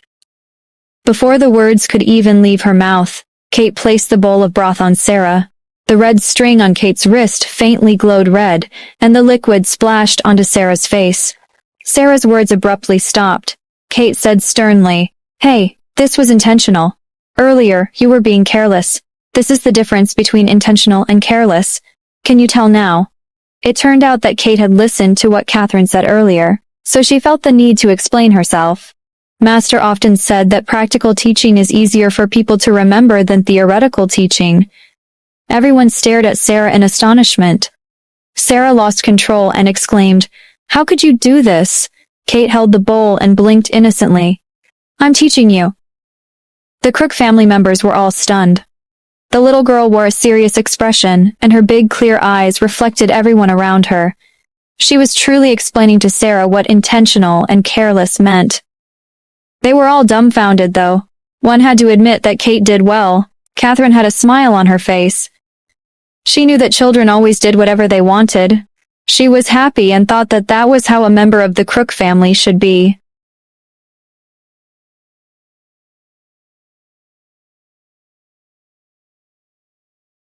Sarah's mother, Isabella, hastily wiped Sarah's teary face and straightened her skirt, as Sarah sobbed and voiced her complaint against Kate. "How could you do this? Even if you're trying to teach me a lesson, it's not right." Observing Sarah's genuine distress, Kate saw her sadness and pitiable state. She simply uttered, "I apologize," though deep down she remained convinced of her righteousness. Kate firmly believed that Sarah would come to grasp the distinction between intention and carelessness in due time. Despite her apology, Isabella couldn't find it in herself to blame Kate, even if she wanted to. Though a hint of annoyance lingered within her, she managed to force a smile, gently patting Sarah's back, and remarked, "It's all right, my dear. It's normal for children. Today they may fight, but they'll be good friends again tomorrow, won't they?" Kate hesitated for a moment before confessing, "No, I don't want to be friends with her tomorrow either." Isabella fell silent, wearing a strained smile as she glanced at Catherine. "I'm sorry, truly sorry. Let me take Sarah to change clothes first." Hastily she whisked Sarah away, contemplating the stark contrast between her graceful arrival and her present embarrassment. Sarah clenched her fists tightly, unaccustomed to the taste of defeat. Kate's successive victories had left her humiliated, and fueled her growing resentment toward her adversary. Casting a glance at Isabella's retreating figure and then at Catherine, Kate whispered, unsure of the consequences, "Grandma, I really don't want to be friends with Sarah." The young girl wondered if this decision would bring trouble for her grandmother. Taking Kate's hand, Catherine reassured her, saying, "If you don't want to be friends with her, then don't be. We shouldn't sacrifice ourselves to please others. You did exceptionally well today, Kate." Kate's eyes sparkled with joy. Overwhelmed by the warmth in her grandmother's words, she tightly embraced Catherine and planted a tender kiss on her cheek. Her voice, clear and gentle, expressed her gratitude. "Thank you, Grandma." Catherine's heart brimmed with love for her granddaughter. No matter how deeply she cherished her, it never seemed enough. "Come on, let Grandma take you raspberry picking," the elderly woman exclaimed cheerfully, her spirit rejuvenated, akin to that of a child. Witnessing this heartwarming scene, the Crook family felt a sense of relief. Since Carolina's disappearance, Catherine had lost her appetite, and her sleep suffered. Her despondency had taken a toll on her health, leaving her frail. Kate had only arrived recently, yet color had returned to her grandmother's face. Following Catherine into the woods, Kate inquired curiously, "Grandma, what are raspberries?" Catherine replied with delight, "They are wild berries. When I was a little girl living in the countryside, we used to pick and eat them. They taste so sweet." Kate's eyes sparkled upon hearing, "They taste so sweet." "Hurry, Grandma, let's go quickly," she exclaimed. The young girl tugged at her grandmother's hand, realizing her mistake, and rushed to push her wheelchair from behind. Catherine couldn't help but laugh. It was a pity that her legs couldn't carry her. Otherwise, she would have loved to run on the grass with Kate. Together, Kate pushed Catherine, and before long they reached the outskirts of the woods. "Grandma, where are the raspberries?" Kate scanned the surroundings. Catherine gestured toward the bushes up ahead and suggested, "Raspberries often hide among the wild bushes. Let's head in that direction." Unexpectedly, Exie swiftly flew towards the bushes and squawked, "There's a ghost!" The mention of a ghost startled Catherine, visible fear crossing her face. However, Kate remained unfazed, her countenance undisturbed. On the other hand, Keizo seemed excited upon hearing the word ghosts. Making a firm decision, Catherine declared, "Kate, let's go back." Meanwhile, Keizo exclaimed, "Greetings, spirits. Master adores spirits the most." Observing Keizo floating ahead, Kate chased after him and called out, "Grandma, please wait here for Kate." Catherine hesitated for a moment and wondered, was it safe to let her go alone? "Kate!" she anxiously called out, rushing after Kate and reaching for her phone to call Albert. As they ventured deeper into the forest, the sky seemed to darken. Just moments ago, Catherine had seen Kate, but she vanished in the blink of an eye. Now she found herself alone in the desolate woods. She got startled by the sound of an unfamiliar bird flying past, tears welling up from fear. "Kate!" Catherine shouted. Suddenly the bushes rustled and she nervously turned her gaze to witness Kate emerging with a little ghost child on her back. The little ghost was covered in blood with dirt-covered hands. Its garments were soaked and its hair obscured its face. Carrying the ghostly child on her back didn't appear to bother Kate much. Catherine's mind immediately conjured the term spirit possession. "Kate!" Catherine's voice tumbled due to fear. Kate looked up dazedly, only to realize that Catherine had followed her, appearing frightened. She promptly released the little ghost behind her, and with a soft thud, the child hit the ground and groaned. Kate paid it no attention, and hurriedly embraced Catherine. Catherine assumed Kate was scared, and was about to console her, then she heard Kate's voice comforting her. "Grandma, it's all right, Grandma, don't be afraid. Kate is here." Catherine was astounded. Initially she hadn't thought much of it, but tears welled up in her eyes when Kate made that gesture. "Kate, don't leave your grandma behind," Catherine sobbed while holding her tightly. Sobs echoed in her heart. The elderly woman genuinely feared for Kate's well-being. Kate blamed herself even more and patted Catherine's back, saying, "It's my fault. Grandma, I'm sorry." She had promised her mother to take care of Grandma, yet she had left her behind. The old woman's sobs consumed her. Kate felt like a child. Albert hurriedly arrived and witnessed the two embracing each other, both young and old, crying. "What's happening?" He rushed forward and immediately shielded Catherine and Kate upon seeing the little ghostly child not far away. The rest of the Crook family followed closely behind.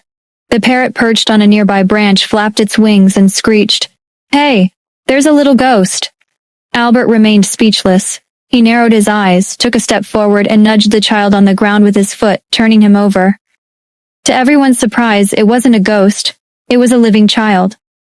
"It's a little boy," Albert announced, trying to reassure the others. "There's no need to be afraid." Catherine held onto Kate's hand and asked with concern, "A little boy. Is he all right? Is he alive?" Kate shook her head, dispelling any fears. "No, he's not dead." Initially mistaking the child for a ghost, Kate realized upon closer inspection that he was a living boy. Master often emphasized the value of saving lives, and she had unintentionally frightened her grandmother with that knowledge. Albert crouched down, feeling the boy's pulse, and confirmed, "Indeed, he's alive." Sebastian furrowed his brows. How did a child end up in these woods? The members of the Crook family examined the child on the ground. Since he was alive, their priority was to rescue him. Albert checked the child's breathing and pulse while Sebastian called 911 for an ambulance. Keizo floated nearby, surprised by the situation.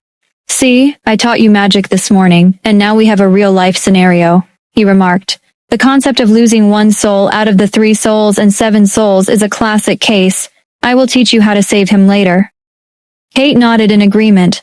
At that moment, Albert spoke gravely. "All right, let's bring him back to normal first." Kate anxiously inquired again as she was worried for the little boy. "Is the little boy alive?" Albert cradled the boy in his arms and replied, "He's still unconscious, but his breathing and heartbeat have stabilized." The group proceeded toward their camp, awaiting the arrival of the police car and ambulance. In the distance, the Smith family was taken aback when they spotted the Crook family returning with flashlights and carrying something. "What is it?" Isabella murmured. Sarah's father, Jack, replied, "It seems to be a child." Isabella snorted, not realizing that Kate, seated in the wheelchair with Catherine, was hidden in the darkness. She hurriedly asked her husband, "Is something wrong with Kate? And if that's the case, they deserve it." Jack made a disappointed face as he was ashamed of his wife's bad intentions. Isabella shifted her gaze and said, "I'll go and see." Sarah's father stopped her. "Don't you think you've caused enough trouble? I'll go over, you stay here." If something had happened to the little princess favored by the Crook family, he would have to see it for himself. Jack approached. Sarah stretched her neck, unable to see what Isabella could see, but a hint of satisfaction flashed across her face at the thought that something might have happened to Kate. However, worry crept onto her face and she asked, "Mommy, is Kate all right?" Isabella assured her, "She should be fine." They waited for a while and then Jack hurriedly returned. He whispered, "It's not Kate. It's another little boy. The clothes he's wearing belong to the Trov brand." Isabella was taken aback. "Trovs? That child shouldn't be from the Miller family. Trov had ceased making clothes for outsiders in recent years and focused solely on serving prominent families. While they served nobles abroad, they only catered to the Crooks, Millers, and Jonas families in America. With several Crook family children present, and the Jonas family having no children, the child could only belong to the Miller family. The couple exchanged glances, their eyes gleaming with excitement. They had found the little prince of the Miller family, whom they had been searching for days. If they reported to the Miller family first that they had located the little prince, they would surely be rewarded. Isabella suggested immediately. Let's reach out to the Miller family right away and inform them that we have found the little prince. Are you being foolish? Taking credit from the Crook family? Jack countered. Anxiously, Isabella asked, Then what should we do? Both the Miller family and the Crook family were prominent families in Chicago with deep-rooted backgrounds. The Smith family was like a small fish compared to a giant shark. They couldn't afford to miss this opportunity to gain favor. Jack pondered for a moment and then exclaimed, I've got it. In the past few days, the Miller family had been desperately searching for their missing heir, David, and a phone number was partially revealed. Jack dialed the number, sounding agitated. Hello, Mr. Miller. This is Jack Smith speaking. Yes, that's correct. The young daughter of the Crook family discovered David while playing. Albert asked me to contact you. After ending the call, Isabella couldn't help but admire. Wow, dear, you're so clever. This is a brilliant strategy that can please both parties. Jack grinned with satisfaction. Sarah, observing from the side, felt that she had learned something valuable. Meanwhile, Albert gently washed the little boy's face in the Crook family's tent. He got Alex's clothes and changed David into them, and finally got a clear view of his face. Kate sat on the edge of the air mattress, her gaze fixed on the little boy lying on the bed. At that moment, Kazo, the spiritual master, was teaching Kate how to summon a soul. A person has 3 souls: the main soul, the sense soul, and the living soul. The main soul is the life force residing in the body, while the other 2 souls exist outside and are prone to getting lost. This child wandered near the gates of hell, and now his spirit doesn't know where it is, he explained. Now I will teach you how to summon your own soul, he added. Kate raised her head, her mind preoccupied with other thoughts. Master, if the souls are easily lost, why don't you keep the other 2 souls close to you? Kazo coughed, waved his hand dismissively and said, You'll understand later. He was afraid that Kate would raise countless arguments, so he quickly continued with the lesson. To summon a soul, you need to memorize the soul summoning spell. Additionally, you must light a stick of incense and ignite a fire in a pot. Then, you have to throw the clothes of the lost soul into the brazier and recite the soul summoning spell again. Now recite the soul summoning spell with me. Bless those who return at the dawn of the night. Bless the people of heaven, and banish the witches with sorrow. Emissary of the underworld, bring an end to the witches with sorrow, he stated. After a lengthy incantation, Kazo asked Kate, who had recited it in one breath, Have you memorized it? Kate nodded confidently, saying, Yes, I have. Kazo praised her, acknowledging her talent. Then say it again, he requested, as the incantation can be a bit challenging to remember. Kate nodded and repeated, The little turtle on the right has such a big belly. It kills black-bone chickens. My little brother sleeps twice. He kills black-bone chickens. Kate happily explained. See? It wasn't difficult to remember. Kazo was irritated and speechless. He said in an exasperated voice, What on earth? You got it all wrong. How will this work? However, as he pondered, Kazo noticed a faint airflow around them. Kate's seemingly incorrect spell was actually having an effect. Meanwhile, Catherine, who could only hear Kate muttering and singing something like, It kills the black-bone chicken, felt a slight change in her expression and couldn't help but worry. Kate often talked to herself or conversed with Exie in the air. Occasionally, she mentioned her master. For some reason, Catherine always felt a bit uneasy. She maintained a calm smile and asked, What are you doing, Kate? I'm saving the little boy, Kate replied. Taken aback, Catherine became even more concerned. Kate, can you tell me who you are talking to? She worried that the traumatic experiences from her past had caused Kate to develop a mental illness. Kate nodded and said, I'm talking to Master. Kazo coughed, reminding Kate, Didn't I tell you not to mention me to others? Kate looked confused, but my grandma is not someone else. Observing Kate talking to herself once again, Catherine's heart sank. Poor Kate. Was she genuinely suffering from a mental illness? Kate, you're fine now. You have Grandma, Grandpa, and your uncles. You're safe, Catherine voiced.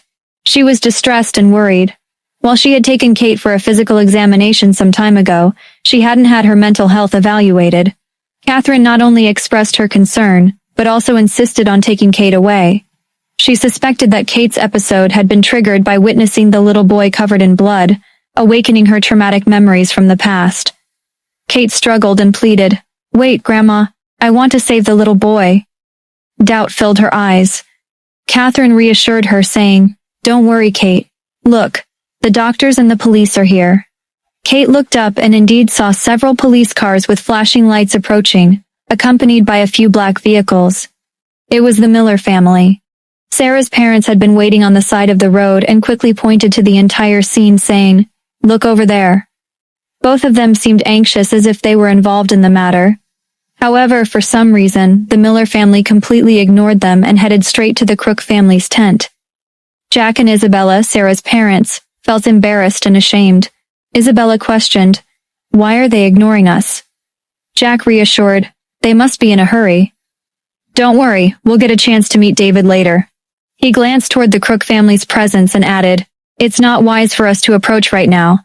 We could easily expose our secrets." Whispering to each other, they returned to their own camp. Meanwhile, a man with a stern and serious demeanor made his way toward the Crook family's tent. Kate observed him with curiosity, her innocent eyes wide. She asked quietly, "Master, why do they have yellow lights on them?" She squinted, finding the middle-aged man leading the group nearly blinding due to the intense glow. Kazo explained, "Those lights signify individuals who have earned great merit. Some of them are national heroes who have made significant contributions. When they pass away, their virtuous deeds shine brightly."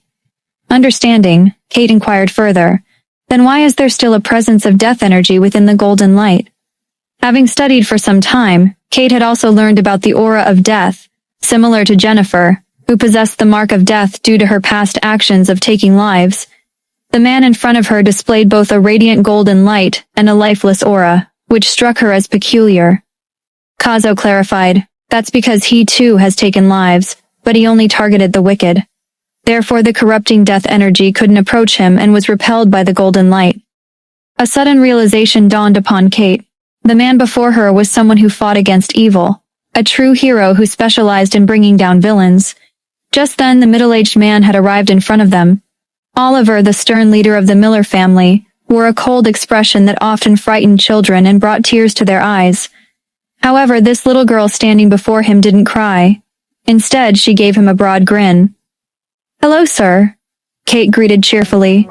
Oliver paused, taken aback by the fearlessness of this little girl who even smiled at him. Something about her eyebrows and eyes seemed strangely familiar. Oliver snapped back to reality and nodded, responding, "Hello." After a brief moment he inquired, "Have you brought David back?" Kate replied with enthusiasm, "Yeah." The chubby girl in front of him had rosy cheeks, a hint of baby fat, and large bright eyes. Every time she spoke she nodded eagerly, exuding immense cuteness. Oliver couldn't help but steal another glance. "Thank you.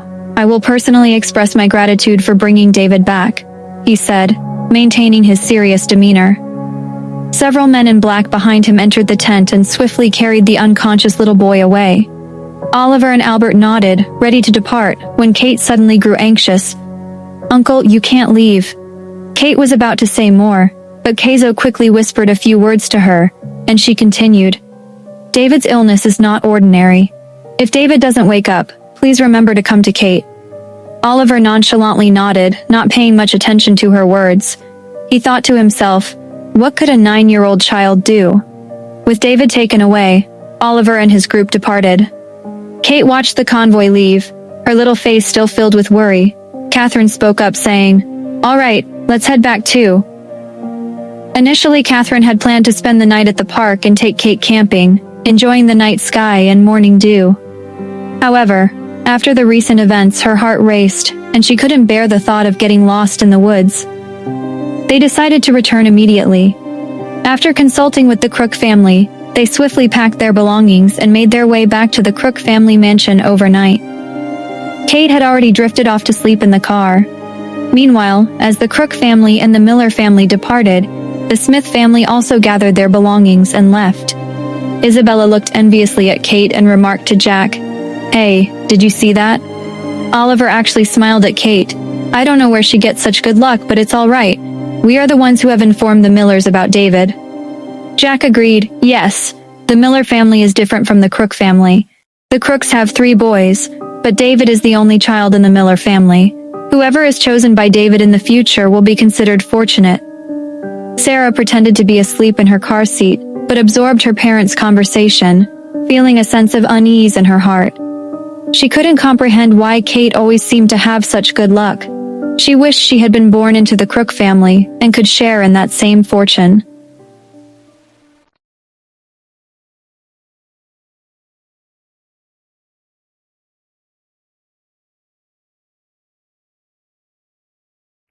At home, Kate drifted into a deep sleep, consumed by a vivid dream of the injured boy she had rescued.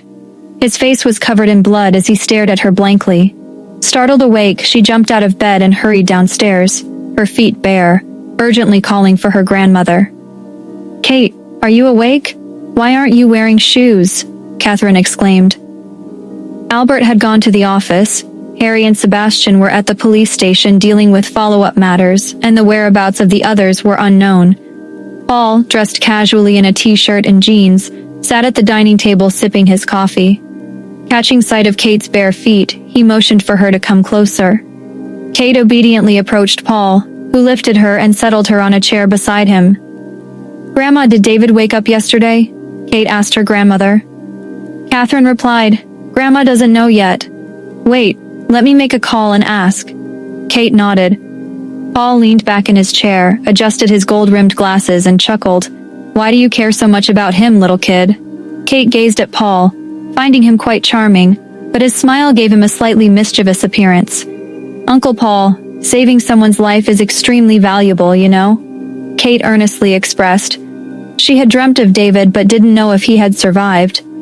Paul smiled and pushed a plate of burger and fries toward her. He picked up a French fry and took a bite of it before saying, "Eat something," he said, lightly tapping the table and signaling Kate to eat quickly. Kate's stomach growled loudly, revealing her hunger. She grabbed the large burger and took a bite. Just then Catherine returned and said, "Kate, I just made the call. They said David hasn't woken up yet." Catherine let out a sigh. Not only had he not awakened, but they also received word that he experienced apnea in the morning and was rushed to the emergency room. Meanwhile, on the top floor of a private hospital, Oliver stood upright outside the emergency room door, his lips pursed as he gazed outwards. Grace, David's mother, sat beside him. After a while, she stood up and paced back and forth in front of the emergency room. Oliver paused briefly, attempting to comfort her. "Don't worry, everything will be fine." Despite her gentle name, Grace had a fiery temper. She retorted angrily, "He's my son in there, the one who was rescued. Why wouldn't I worry?" Oliver fell silent, gently touching his nose. At that moment, the door to the operating room opened, revealing a doctor with a grave expression. "Mr. and Mrs. Miller, we did everything we could," the doctor announced. Grace's legs weakened and Oliver quickly supported her, unable to resist embracing her. Grace trembled as she said, "It can't be true." The doctor shook his head. "Please brace yourselves. From the initial examination, excessive blood loss was evident, and they had already administered a blood transfusion. However, for an unknown reason, despite all the indicators returning to normal, David's breathing grew weaker and weaker. We exhausted all possibilities, but we couldn't find a cause. David's face turned blue and black, as though he were poisoned. But the test results showed no signs of poisoning. Additionally, there's unexplained weight loss. Last night his weight was 41 kilograms, but now it's down to 31 kilograms, the doctor informed. The sudden loss of 10 kilograms left them perplexed. We have explored every avenue, but if you don't want David to suffer, I suggest taking him home and making funeral arrangements. The doctor hesitated to share this information, as revealing Oliver's identity would send shockwaves through the city. Nevertheless, he knew there was no hope of saving the child. Even divine intervention would prove futile. Rather than subjecting him to tubes and prolonged suffering, it would be better to bring him home and let him rest in peace. Grace broke down in tears, and Oliver clenched his lips, recalling Kate's words. David's illness is not normal. If David doesn't wake up, remember to come to Kate. Oliver seemed to have made a decision. He said, "Let's go. Let's bring David back." Grace was utterly despondent. The little boy emerged from the operating room, his face drained of color and his cheeks sunken. He appeared far older than his mere 10 years. Grace, overcome with grief, sobbed, "It's all right. Mommy will take you home. If they couldn't save him, then so be it." The thought of the young child, adorned with tubes and lying alone in the emergency room, was heart-wrenching. The car pulled out, and Oliver's vehicle turned a corner, heading towards the Crook family's house. Grace clung tightly to David, her face pale and oblivious to their destination. Suddenly a call came in, and Oliver answered, revealing the distressed voice of the Miller family's matriarch. "Oliver, where have you taken David?" In a calm tone, Oliver replied, "The doctor said David couldn't be saved, so I'm taking him to the Crook family." He relayed what Kate had told him the previous day. David's grandmother, Mia, of the Miller family, was a superstitious woman. Upon hearing Oliver's words, her anger escalated. "What good is a little girl? What does a child know? I'll find a master and bring David back immediately." Oliver furrowed his brows. Mia had sought out numerous masters in the past, only to discover they were all charlatans. "There's no need," Oliver firmly stated. Mia's voice grew louder, audible to Grace on the side. "No need. Didn't you hear me calling you back? This time I'll find a master named Shaven. Do you know who Shaven is? No one can compare to him. Shaven has achieved Taoism and immortality. If you don't believe me, then believe in that little girl." Oliver replied nonchalantly, "Hang up." He ended the call. Grace clutched David tightly and asked, "Should we go find Kate?" She had heard about the young girl who had recently returned from the Crook family. Oliver inquired, "Do you trust the little girl?" He pondered. If Grace said she didn't believe, he would turn the car around and take David back home. With determination, Grace replied, "I believe in her, simply because it was the little girl who carried David before." On the other hand, the Miller family's matriarch slammed the phone down in anger. Sitting beside Mia was Shaven, an occultist with closed eyes and eyebrows that extended longer than his beard. Upon hearing her request, Shaven proudly proclaimed, "Occultists rarely meddle in worldly affairs, so accompanying you this time is already an exception." Mia respectfully nodded. "Yes, it's all my fault for being unfilial. They actually want to rely on a little girl." Anxiously and helplessly, she recounted Oliver's words. "All right, you and I are destined to cross paths. I will accompany you and see which inexperienced child dares to lie." Shaven spoke. With gratitude, Mia took Shaven's hand and hurried towards the Crook family's residence. Meanwhile, Kate sat by the door, lost in thought after finishing her breakfast. "Master, do you think David is all right?" she asked. The morning's dream had greatly troubled her. The little ghost in the dream merely stared at her silently. Kate wondered if the little ghost had truly perished. Would he become a ghost and haunt her in her dreams every day? Keizo sat cross-legged nearby, absent-mindedly drawing with a red pen in his notebook. He casually remarked, "Do you want to know? Master will teach you divination. Remember when Master taught you the 5 occultist arts, mountain, medicine, fate, divination, and physiognomy?" he asked. "I remember," Kate replied. Keizo glanced at her skeptically. She had fallen asleep before finishing her lesson, so he knew she didn't remember anything. So he proceeded to explain. Fate involves studying destinies and inferring a person's fate based on their horoscope and the stars. Divination is fortune-telling, using the 6 lines to predict future fortune and misfortune. He provided Kate with a basic academic lesson, although he couldn't be sure if she truly comprehended.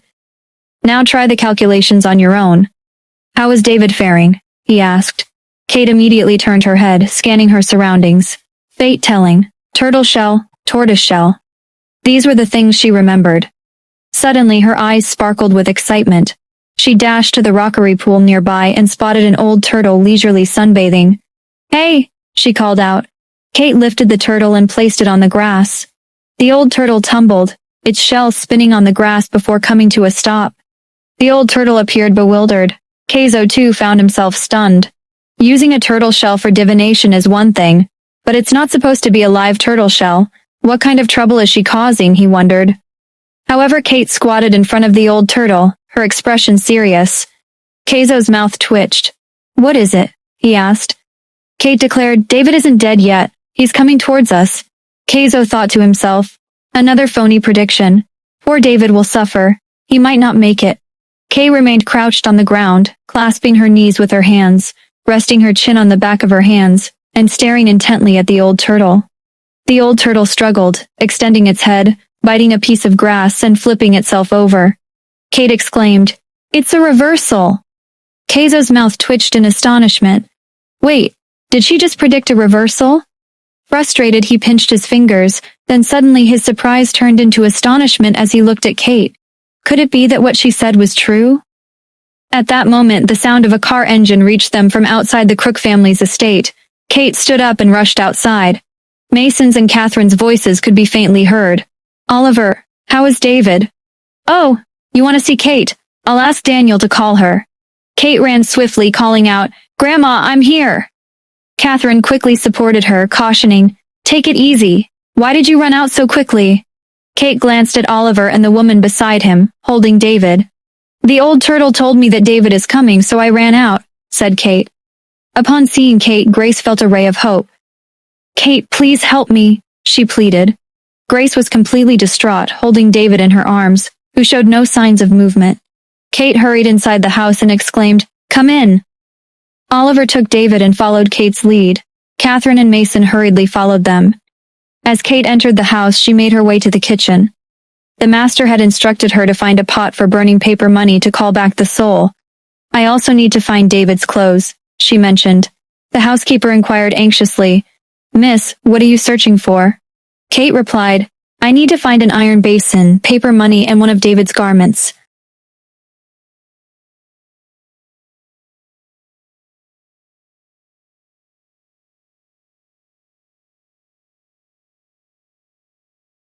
As Kate spoke, her gaze shifted toward David.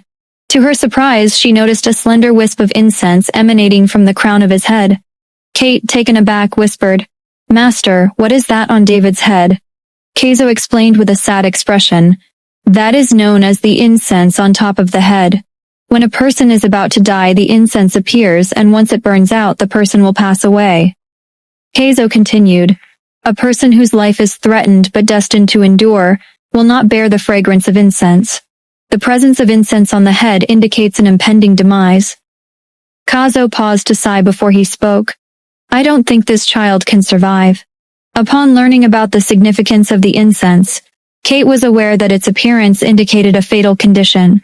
She merely relied on Keizo's words, believing that once the smoldering incense was extinguished, David's life would be lost. Filled with anxiety, she implored the adults to hasten their efforts, hoping to rescue David before the incense on his head burned out completely. Obtaining an iron basin and paper money posed no difficulty as the Crook family kept them at home for ancestral rituals involving the sacrifice of chickens and ducks. However, finding appropriate clothing for David became more challenging. Suddenly, Grace remembered a small shirt in the car and hurriedly fetched it. Finally prepared, Kate hastily ignited the paper money in the iron basin and placed an incense stick at the doorway. Just as they were about to proceed, a breathless voice called out from the entrance, Stop! Upon Mia's arrival, she witnessed David lying on the ground beside a young girl clutching a handful of paper money, provoking her immediate anger. Nonsense! What nonsense! She exclaimed. Mia, consumed by fury, raised her cane and forcefully knocked the paper money from Kate's hand. The incident happened so quickly that everyone was taken aback, least of all expecting the elderly lady to resort to such an action. Kate's hand stung from the blow, causing her to retract it in pain, inadvertently scattering the paper money across the floor. Tears welled up in her eyes as she cried out, the pain overwhelming her. Mason failed to comprehend the reason behind the assault, while Grace grew increasingly anxious and angrily interjected, Mom, what are you doing? She rushed forward, positioning herself protectively in front of Kate. Oliver commanded, Leave! But Mia refused. Following Mia were Albert and an elderly man with white eyebrows, Siobhan. Mia had encountered Albert on her way in. He allowed her to enter without hindrance as he knew her. However, the enigmatic Shaven, draped in a magical cloak, did not rush headlong like the others. Instead, he and Albert trailed behind. The old woman, consumed by worry for her grandson, had hurried over aided by her cane. Albert's expression darkened upon witnessing Mia strike Kate with the cane. "Mia, I permitted your entry because your grandson is here, not to harm Kate," he reminded angrily. Unwilling to endure the scolding of a younger individual like Albert, Mia, concerned about preserving the dignity of the elderly, feigned ignorance, pretending not to hear his reprimand. She said to Shaven, "Shaven, hurry! David is here!" The urgency in the voice was palpable. Albert's demeanor turned icy as he instructed Daniel to retrieve the medicine box first. Catherine seethed with anger and said, "How dare she flaunt her age, pretending to be senile and foolish?" The Crook family refused to tolerate it any longer. "Mia, you owe my family and Kate an apology." Catherine, relying on her seniority, kicked off her slippers and delivered a slap across Mia's face. The accuracy of the strike stunned everyone momentarily. Mia recoiled from the slap, consumed by rage. She thought, why were they wasting time on such trivial matters when there was an urgent situation at hand? If it weren't for her grandson being present, she wouldn't have come at all. Oliver grabbed her hand and forcefully ejected her. His voice was cold as he commanded, "Leave." In her desperation, Mia, relying on her status as an elderly woman, abruptly dropped to the ground and shouted, "Fine, excellent. Come here. If you dare to drive me away today, don't consider me your mother." Mia caused quite a scene. At that moment, Shaven shook his head with an enigmatic expression and uttered, "It's too late." Clutching Oliver's hand, Kate anxiously implored, "Uncle, if we don't save David now, it will be too late." Furrowing his brow, Shaven glanced at little Kate. "Does this little sorceress think she is better than me?" he muttered. Having declared it was too late, Shaven found it shameless for someone so young to echo his sentiment. Shaven examined the brazier on the ground, the paper money within, and the small shirt Kate held. He couldn't help but sneer coldly. Hearing that time was running out, Mia pleaded urgently to Shaven, "Master, please hurry and save my grandson." In stark contrast to her previous reliance on her age and authority, she now displayed great piety. Ignoring the objections of Oliver and Grace, she resorted to putting her own life on the line, clinging to Oliver and Grace's feet, buying Shaven some time. Shaven let out a long sigh. "Witnessing your plight, the old occultist will assist you." "Lucas?" he called. His disciples swiftly responded, setting up the altar. Mia shed tears of gratitude, believing that her grandson would finally be saved. Shaven moved with swiftness, attempting to restore calm. With a wave of his hand, flames shot up into the air, producing a whirring sound that left everyone stunned. He swiftly produced a bunch of copper bells and a mahogany sword, circling around David while uttering incantations. "There is a flag-opening spell for summoning magic soldiers to banish demons." Shaven struck the bronze gong held by his disciples, creating a resounding sound. Kazo's mouth twitched, but he maintained his composure and no longer urged Kate, knowing that David, with the incense on his head, was destined to die. Kate, too, stared at David. After all the commotion, only a third of the incense remained on his head. Kate grew furious looking at Shaven. "He is a liar!" she yelled. Finally understanding that Turtle's warning referred to this very situation, she faced Mia, and Mia declared, "What do children know? Keep quiet. He is a master of the occult. If the master can't save him, a little girl like her surely can't. Who does she think she is, comparing herself to a seasoned occultist at such a tender age?" Shaven responded coldly, "It's best not to utter disrespectful words. I have just performed the ritual and David will awaken in 5 minutes." He brushed off the dust from his robe, seemingly detached from the situation. Kate retorted, "David won't wake up. Your efforts are in vain." Catherine had no desire to join forces with them. They weren't her family, and Kate had already done enough. Catherine spoke up, "Kate, let's go. Let them handle it themselves." Tears welled up in Kate's eyes. A child's heart is pure. When a small animal dies, they grieve for a long time. Accepting the death of a little friend, let alone a person right before them, is incredibly difficult. Kate looked at Grace and Oliver. Grace was giving her all. She picked up Mia, who was on the ground, and headed toward the exit. Mia raged, "Outrageous! Is this how you treat your mother-in-law as a daughter-in-law?" Grace pushed her out the door and snapped, "As a daughter-in-law, I've had enough of you. Let me make this clear today. My son is in danger. If you dare to interfere, I'll break your leg." Mia was left speechless. Her chest heaved with anger and her eyes filled with indignation. After all, David was her grandson too. She had been wholeheartedly working for the sake of her grandson, so what had she done wrong? "You'll witness David's death," Mia cried out in despair. Inside, Oliver glared at Shaven. "You can leave on your own, or I'll have you escorted out." Shaven's expression soured. Since he had embraced the path of an occultist, no one had ever dared to disrespect him in such a manner. The Miller family might have possessed power, but he had no intention of offering them any assistance, even if they pleaded. Aware that his reputation as an expert forbade him from using harsh words, he could only coldly sneer. Mia wailed in despair, "You're trying to kill me. You're trying to kill my grandson." Oliver responded icily, "I trust Kate, and it won't make a difference whether David is saved or not." Shaven wanted to roll his eyes and blurted, "Trusting a child. They must be out of their minds." Just then, Albert checked the time and casually commented, "5 minutes have passed." Catherine raised an eyebrow and sarcastically remarked, "Shaven, didn't you claim he would awaken in 5 minutes?"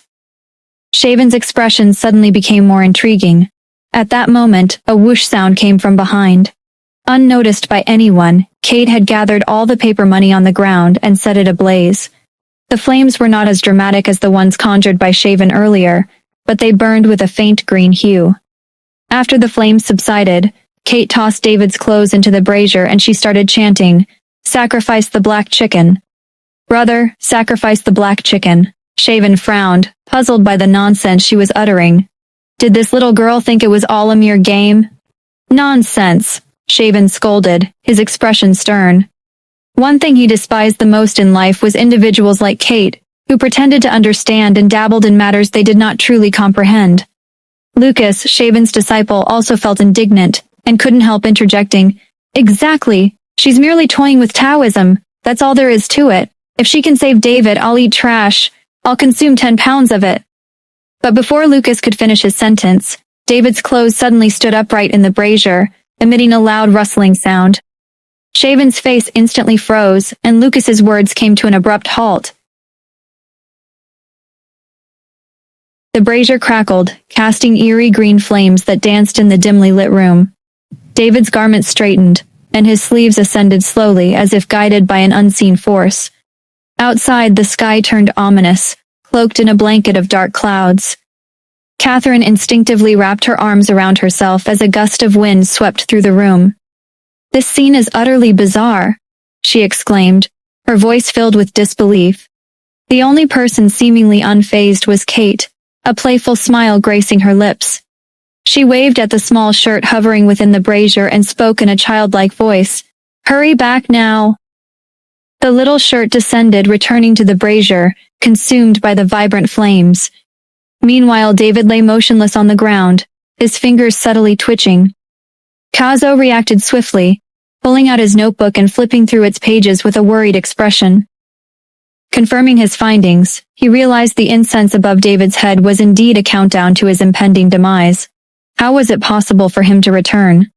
Every person in the room held their breath, their eyes fixated on David, anxiously awaiting his awakening. However, despite the prolonged wait, David remained unconscious, and Grace crumbled to the floor, silent tears streaming down her face. Lucas let out a sigh of relief, a scornful sneer crossing his face. "See, I'm at a loss for words. You believed in a child and we wasted our time for nothing. If I had continued my master's work, perhaps we could have saved David." Shaven sternly scolded Lucas, his voice filled with authority. "Lucas, mind your words." Lucas's remarks became too much for Mia to bear, and she burst into the room wailing uncontrollably. She looked at Kate and shouted, "It's all your fault. You didn't listen to me. You've taken my grandson's life," she cried. In her anguish, she grabbed her crutch and hurled it toward Kate, her voice filled with rage. "You shall pay for my grandson's life. You killed him. I demand you be buried alongside him." Instinctively, Kate lifted her foot and kicked the crutch back, causing it to collide with Mia's head, resulting in a loud thud. Mia continued to weep and curse with her emotions consuming her. Albert's face darkened, and he prepared to order the bodyguards to remove Mia from the house. Oliver's voice rang out sharply, commanding silence. Enough! Mia froze momentarily, only to resume her wailing. How dare you threaten me? My life is nothing but misery. My grandson is gone, and my son is an ingrate.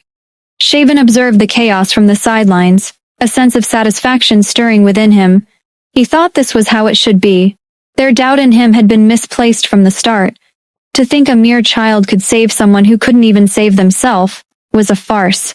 Amidst the clamor, a feeble voice cut through the noise, whispering, "It's so noisy."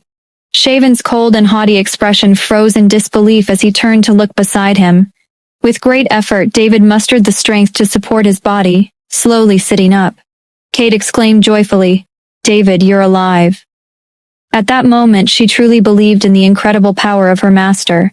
Not everything he had taught her was in vain. Grace stood still, trembling from head to toe. Her eyes widened, afraid that it was all a figment of her imagination. "It's real," she trembled as she reached out to touch David's face. David tilted his head, seemingly unamused by the gesture, even when it came from his own mother. His expression was cool, both distant and endearing, just like his father. Pursing his lips, David surveyed his surroundings until his eyes settled on Kate. "Who are you?" he inquired weakly.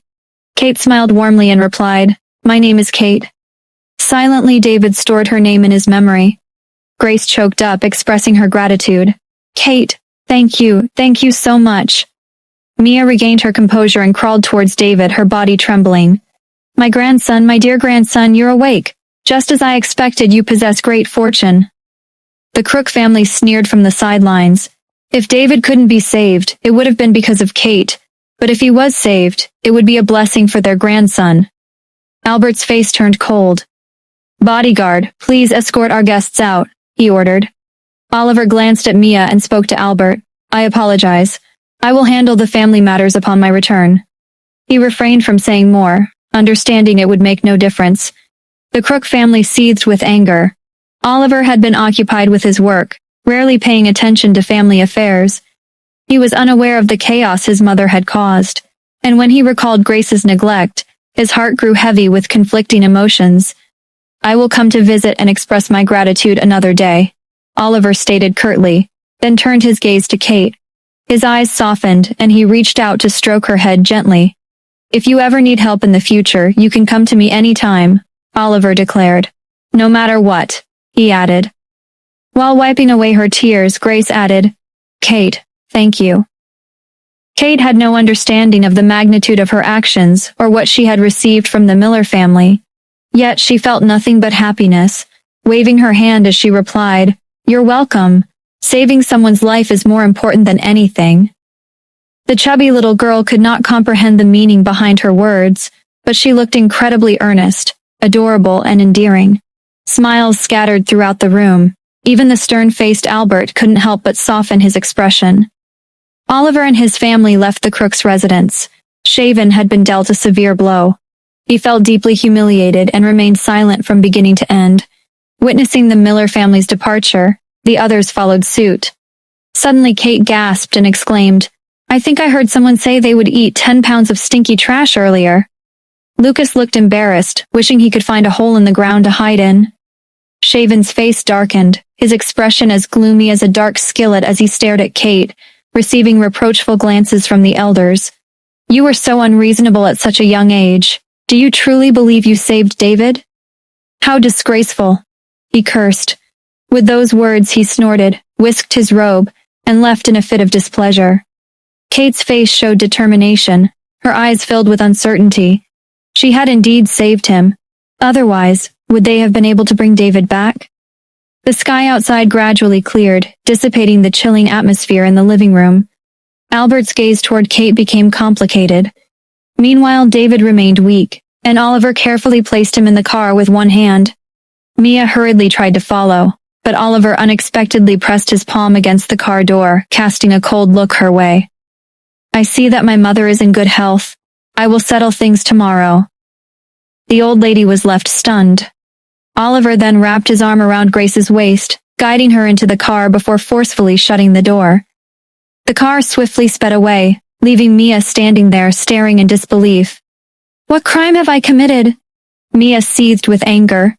Upon noticing Chauvin standing behind her, she hastily spoke. Oh, let Master witness this farce. It's all right, Chauvin replied. Master, please get in the car, Mia pleaded. Chauvin responded, no need. Ultimately, he walked away on his own accord. Lucas directed a stern gaze toward Mia and declared loudly, Old lady, the actions of the Miller family this time are truly deceitful. Do you truly believe that the little girl from the Crook family possesses the ability to rescue your grandson? He added. Mia was taken aback. What do you mean? Lucas snorted. It's all thanks to my master that David woke up. My master prayed to God and worked tirelessly to retrieve David's soul. Unfortunately, David's soul wandered for too long before my master intervened. In the end, that little girl took advantage of the situation. Mia finally grasped the truth. In essence, Chauvin had saved David, but Kate falsely claimed credit for it, deceiving everyone into believing it was her accomplishment. Now it made sense why Chauvin had spoken the way he did earlier. Indignant, Mia exclaimed, I knew it. She's just a 9-year-old child. What does she know? Lucas responded, My master doesn't concern himself with competing for recognition against a child. However, your family has also offended my master, so be prepared for the consequences. Panic-stricken, Mia hurriedly chased after Chauvin, offering apologies and gratitude. She even took out a card and handed it to Lucas. Only then did Chauvin's expression ease, and he calmly departed. He vowed to never lay eyes on Kate again in his life. Lucas followed closely, inquiring, Master, where do we go next? Chauvin contemplated for a moment and replied, Tomorrow there is a grand opening ceremony, and we have been invited to attend the event at the town hall. Prepare yourself. Lucas nodded. Okay. Organizing the event at the town hall proved to be a straightforward affair. As long as the timing was auspicious, all they needed to do was cut the ribbon with golden scissors. No mishaps were expected. Mia watched their departing figures until they vanished before getting into her car. Before leaving, she couldn't help but glare at the gate of the Crook family's house. That little girl had deceived everyone, causing her to offend Chauvin. Oliver had audaciously claimed that he would come to express his gratitude another day. She thought, what a joke. As long as I'm around, I'll never allow my grandson to have any contact with such children. Meanwhile, in the Crook family, Catherine, Mason, and Albert found themselves in a state of complexity as they observed Kate doing weird stuff. Doubt still lingered in their minds, questioning whether they had misunderstood the situation. Catherine cautiously whispered, I never had the chance to bring it up, but something seems off about Kate. Mason furrowed his brow and sternly responded, What do you mean off? Our Kate is perfectly fine. Catherine quickly corrected herself. No, I mean she mentioned having a master by her side. The three of them glanced at Kate, their eyes shifting to the empty space next to her. A peculiar shiver ran down their spines. Continuing her thoughts, Catherine added, I always suspected that Kate might have experienced childhood abuse, leading to psychological issues and a fragmented personality. Albert pursed his lips, his gaze fixed on the little girl. Concerned, Catherine inquired, Should we take her to see a psychiatrist? Albert shook his head. There's no need. Kate has been with me during this time, and I'll keep a close watch on her. Considering the elderly age of Catherine and Mason, with Catherine requiring physical therapy, Albert believed it would be more reassuring to have Kate by his side. Tomorrow, Creations will hold its grand opening ceremony, and I'll take her along, he mentioned. Creations, an entertainment company funded by the Crook Group, had recently gone public. Albert intended to attend as a shareholder, and so the decision was made. After finishing her meal, Kate obediently settled on the sofa in the living room on the ground floor to engage in a drawing. Floating in the air, Keizo held a book and provided guidance. Here, the Z point and Y point. Massage your grandmother's legs for now, and once her strength returns, we can explore acupuncture. Attentively listening, Kate couldn't help but ask, Will Grandma be able to walk again? Keizo lazily propped his chin while floating in the air and responded, She'll be able to participate in square dancing. Find a time for your uncle to take you to buy a set of silver needles. Kate got excited as she set her first goal. Square dancing.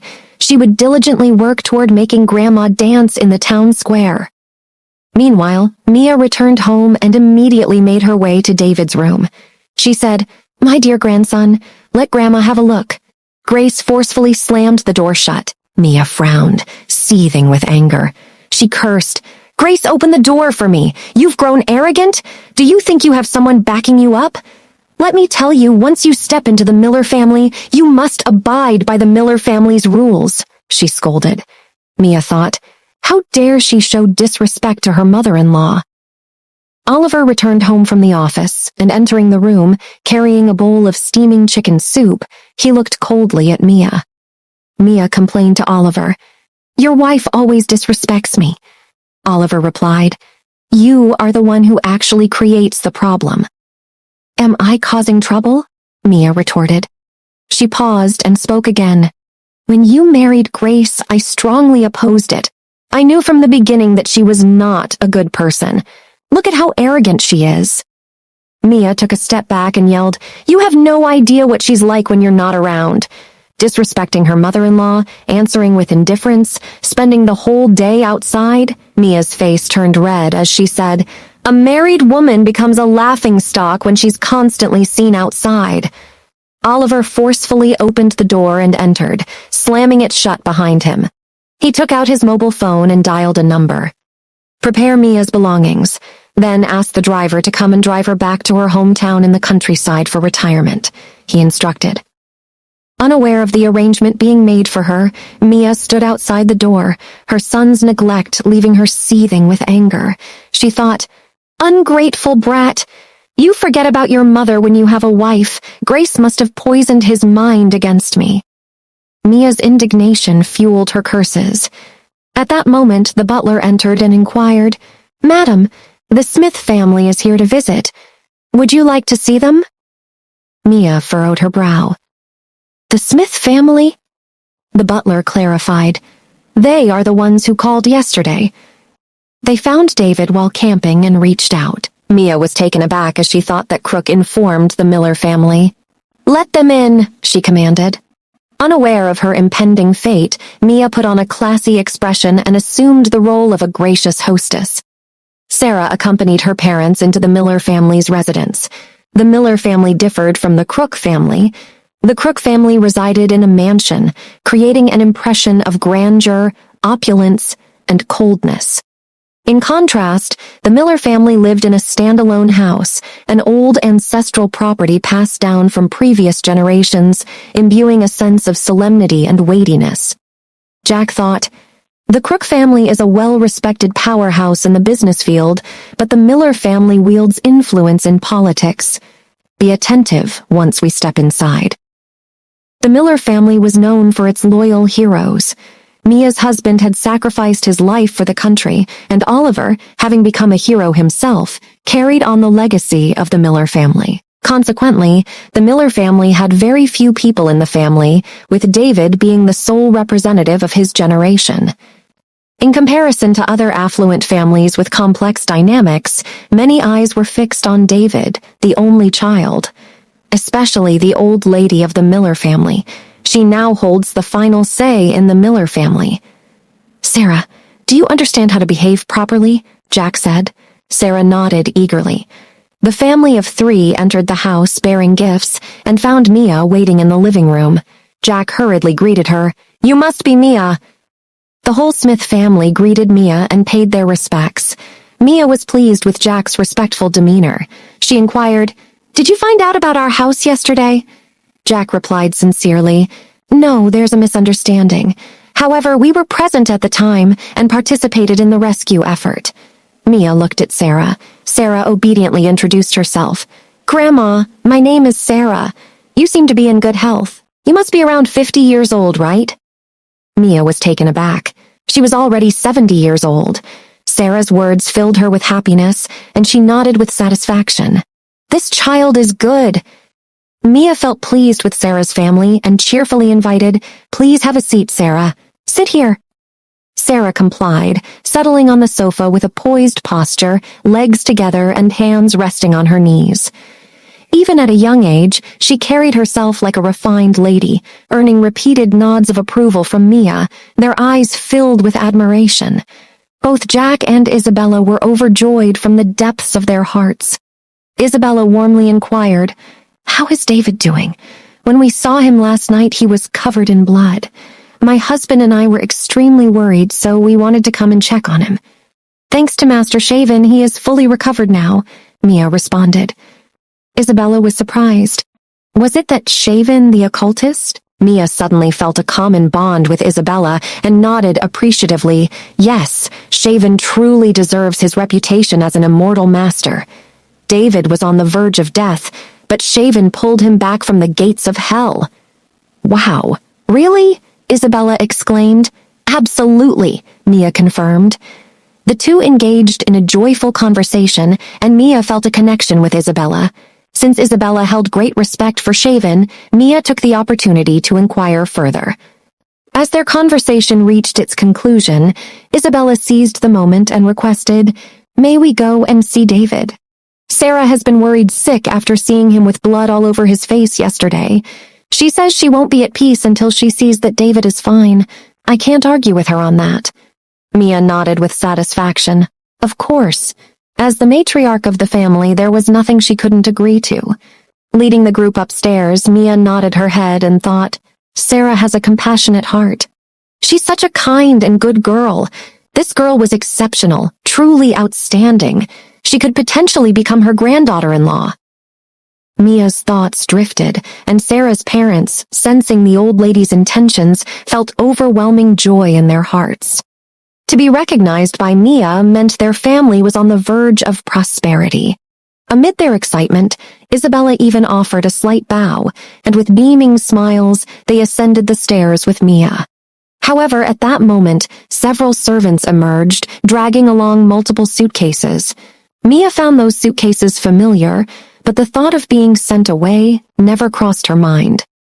She furrowed her brow and asked, "What are you doing?" The housekeeper appeared slightly embarrassed and replied, "Madame, Mr. Miller instructed me to take you back to the countryside." Mia couldn't believe her ears. She confirmed again, "What did you say?"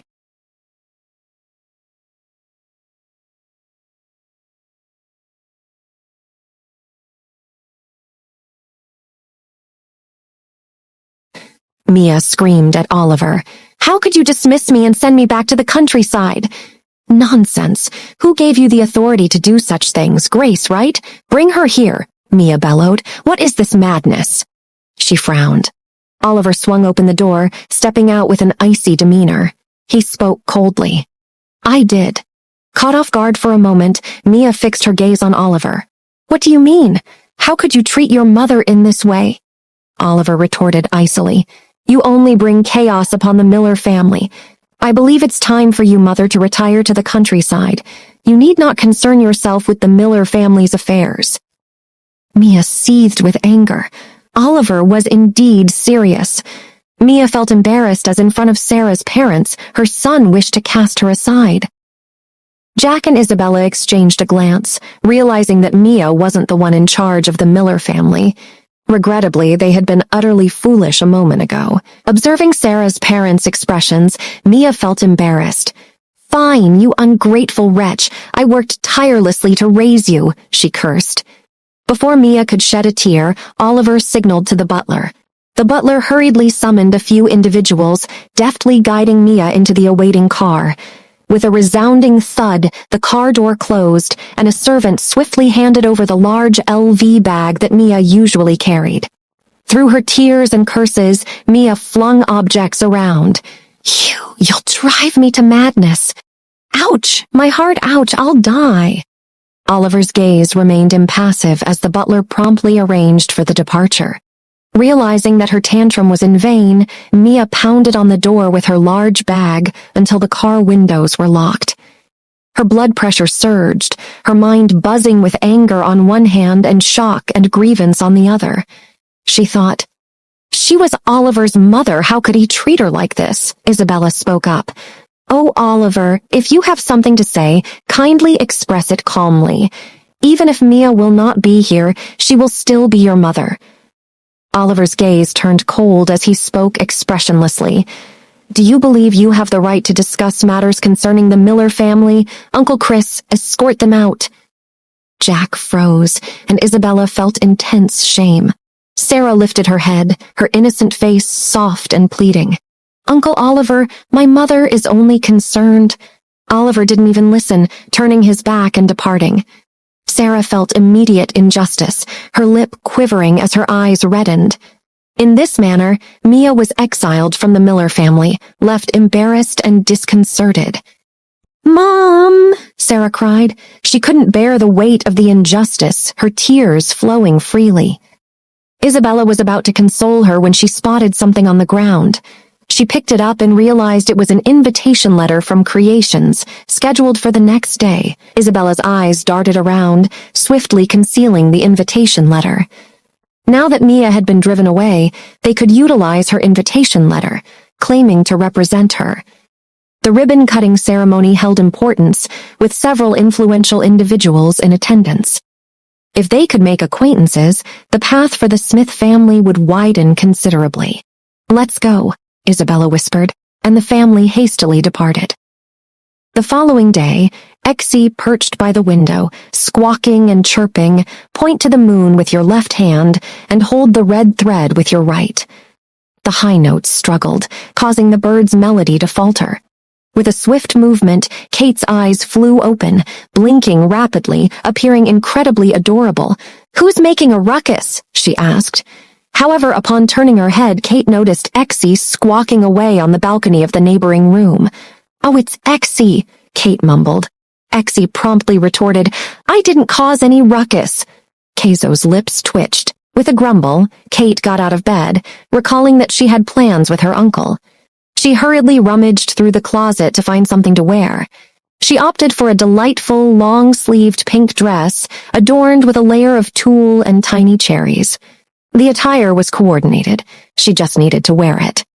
Dressed and ready, she made her way to the bathroom to brush her teeth and wash her face. I am ready, Kate whispered to herself, slung her small satchel over her shoulder, and opened the door. She dashed down the stairs. With short legs, she moved swiftly. Albert sat on the sofa on the first floor, engrossed in a video conference, his expression grave. Upon seeing Kate rushing downstairs, he instinctively stood up and urged, Slow down, Kate exclaimed. Uncle Albert, I am ready. Albert glanced at the time. Today, Mason and Catherine had gone to the nursing home for physical therapy, and they had mentioned earlier that Kate typically woke up naturally at 9 o'clock. It was only 8 o'clock. Albert said to Kate, Go and have your breakfast. He instructed Daniel to bring the breakfast while he carried the laptop to the dining area to accompany Kate. What about the second quarter plan? He spoke to the computer, his face stern. He held a peeled egg in his hand. Placing the peeled eggs into Kate's bowl, he spoke in a warm voice. I know you like having eggs in the morning. The senior management of the Crook Group had never witnessed such a scene. Wow, their chairman is peeling eggs, and speaking so gently. Any thoughts of the second quarter plan had long been forgotten amidst their astonishment. Albert turned his head, noticing the silence on the other end of the video call. His expression grew serious as he coldly stated, Are you all mute? Only then did the higher-ups hurriedly resume discussing the plan. Shortly after, Kate finished eating, and Albert efficiently concluded the meeting. Let's go! Albert took hold of Kate's hand. She stepped out with a nest-like mess on her head. Meanwhile, Creations, an entertainment company that experienced significant growth in the past year, was now at the forefront of the industry. 2 rising stars among the newly promoted top talents and 4 budding celebrities in the entertainment world were affiliated with Creations during their prosperous era. Notably, actor Jacob Crook had terminated his contract with his previous company and was scheduled to make an appearance at the ceremony to officially join Creations. As a result, the venue for the ceremony was teeming with people early in the morning. Fans from various backgrounds, journalists from all walks of life, and guests from influential families all converged at the location. Albert's car pulled in slowly and came to a stop at the entrance of the venue. It was at that moment that Kate realized a grave predicament. She hadn't combed her hair or styled a beautiful little braid today. Kate rubbed her head and opened the car door, saying, "Uncle Albert, I can't get out. My hair is a mess." Albert remained silent. He thought, what kind of mess is she talking about? Upon closer inspection, he realized that the little girl had messy hair because she hadn't brushed her hair. It's all right." Albert ruffled her hair, attempting to smooth out the unruly strands on top. Regrettably, the unruly hair proved untamable. Kate struggled, asking, "Are you sure it's fine?" She had seen many girls with their beautiful hair and adorned their looks. And here she was, with her hair resembling a chicken coop. Kate thought to herself, "Oh no, I can't go like this." The little girl wrinkled her small face, feeling disheartened. Girls, regardless of age, always cherish beauty. Albert chuckled. "In that case, let me tie your hair, Kate." Kate nodded vigorously, rummaging through her small satchel to find 2 small rubber bands. "Uncle Albert, you have to make 2 braids." Albert nodded. "Just 2 braids? How difficult could it be?" 5 minutes later, Albert's shirt was unbuttoned, and he had even taken off his suit jacket. His sleeves were rolled up. He perspired profusely, battling with Kate's hair. Kate urged, "Uncle Albert, are you okay?" A bead of sweat dripped from Albert's forehead. "Almost ready." Kate responded, "Yay! Uncle Albert, you've been working on it for so long, so it must look amazing." Albert replied with a muted sound. He relinquished the struggle and gazed silently at Kate's neatly braided hair. "Oh, it turned out all right. Are you ready?" Kate reached out her hand to touch her braids. Albert swiftly grasped her hand and said, "Okay, don't touch them. They might get messed up." After a pause, he added, "They look nice." The driver in the front seat averted his gaze, unable to watch directly. Albert cleared his throat softly, donned his suit jacket, and buttoned up his shirt. "Let's go." Kate complied obediently, nodding happily. Little did she know she had been tricked by her uncle. Outside the car door, everyone anxiously awaited the black Maybach parked at the entrance. The event organizers recognized Albert's car, but why had it remained stationary at the door for 5 minutes without moving? Reporters raised their heads in curiosity.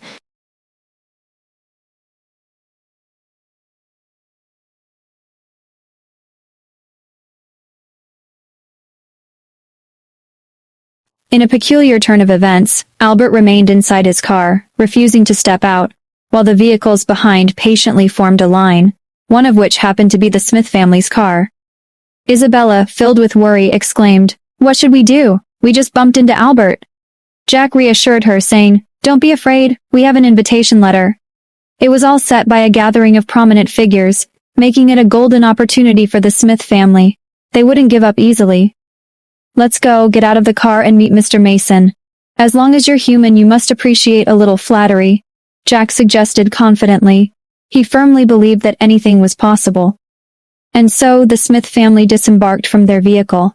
Sarah, adorned in a long white fishtail princess dress, her fishtail gracefully trailing on the ground, her neatly coiled hair exuding elegance, resembled a little princess.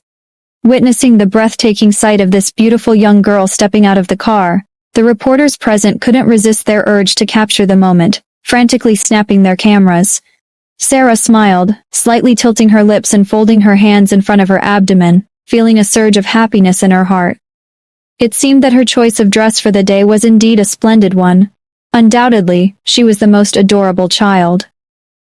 While lost in these thoughts, the front door swung open. Albert emerged from the car, instantly attracting the attention of all the cameras present. Sarah obediently called out, "Hello, Uncle Albert." Albert paused, furrowed his brow, cast a glance at Sarah, then bent down without uttering a word, reaching into the car. Heat rushed to Sarah's face as the child felt a wave of embarrassment wash over her awakening self-esteem. Isabella whispered comfortingly, "It's all right. Albert probably didn't hear you." At that moment, no one paid any attention to Sarah. The reporters, observing Albert's movements, anxiously held up their cameras. Albert is the head of the Crook Group, and arguably the wealthiest man in Chicago. He was a figure of great interest. It was rumored that he had 2 sons, but no one had ever caught a glimpse of his wife. Some people even speculated that Albert didn't have a wife. It was believed that Albert's 2 children were born through surrogacy to be a good match for Carolina. If they had been the proper match, they would have given Carolina their blood, which could have healed her. Expectantly, the onlookers believed that Albert was about to help someone out of the car, perhaps even revealing his wife. Instead, a little chubby child in a pink dress hopped out. Albert caught the child in his arms, cradling her securely, and with one hand holding her, he straightened his tie with the other, making his way confidently toward the venue. Everyone present couldn't help but freeze in astonishment. The child in Albert's arms had 2 messy braids and a simple princess dress, and carried a small fabric satchel. This seemed somewhat out of place in this setting. Nevertheless, undeniably cute. The stern-faced CEO, renowned for his tough demeanor during meetings where high-level executives were often intimidated, was now doting and hugging this soft, adorable child. The cameras and the reporters relentlessly followed Albert and Kate. "Look here, little cutie," they called. "Wow, the little princess looks so beautiful," remarked one of the cameramen. Kate suddenly turned her gaze and playfully posed for the camera. With a mischievous grin and a perfectly arched eyebrow, she exuded an irresistibly endearing charm, captivating the hearts of the reporters.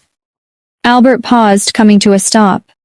And thus, a formidable CEO, with his serious countenance, held a cute kid in his arms, standing on the red carpet while others took pictures. Albert didn't shy away from anything. In the past, Carolina had been hidden away by the Crook family, never experiencing the splendor of the world until her demise. The world had remained oblivious to her existence. Now, Kate, a member of their family, deserved recognition from the entire world. She was the cherished little princess of the Crook family. Meanwhile, the Smith family, left in the cold, felt somewhat embarrassed. Initially thrilled, Sarah's joy diminished upon seeing all eyes fixed on Kate while she was embraced by Albert. Everyone was focused on her. As a result, the limelight had been stolen from Sarah. She glanced at Kate's disheveled hair and plain skirt, hardly comparable to her attire. Why did everyone still find her cute? Was it simply because she had a powerful uncle? Sarah bit her lip and approached with a surprised expression. Covering her mouth with a smile, she teased, "Oh, Kate, why is your hair so messy? Did you do it yourself? How about I style it for you?" Sarah touched her hair and said, "I learned to style my hair at the age of 6. Look at my hair today. I did it myself." All eyes turned to Sarah's hair. Sarah had her hair elegantly styled, adorned with numerous sparkling crystal butterfly hair clips. Kate fiddled with the 2 braids on her head, feeling a little annoyed. It had taken Albert quite some effort to tie them for her. Kate trusted her uncle, so she knew they didn't look bad at all. But Sarah had claimed that her hair was ugly, which meant that Albert didn't do a good job. Anger welled up within Kate and she retorted, "Your hair is ugly." Sarah noticed Kate's frustration and felt a surge of happiness deep within her.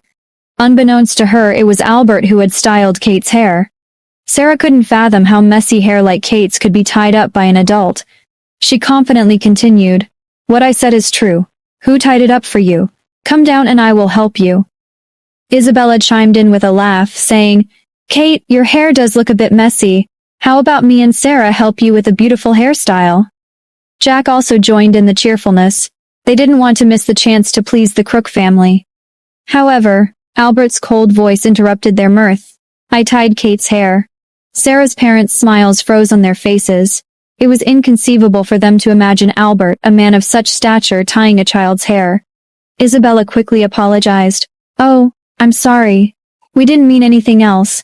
Sarah usually takes care of other people, so that's why."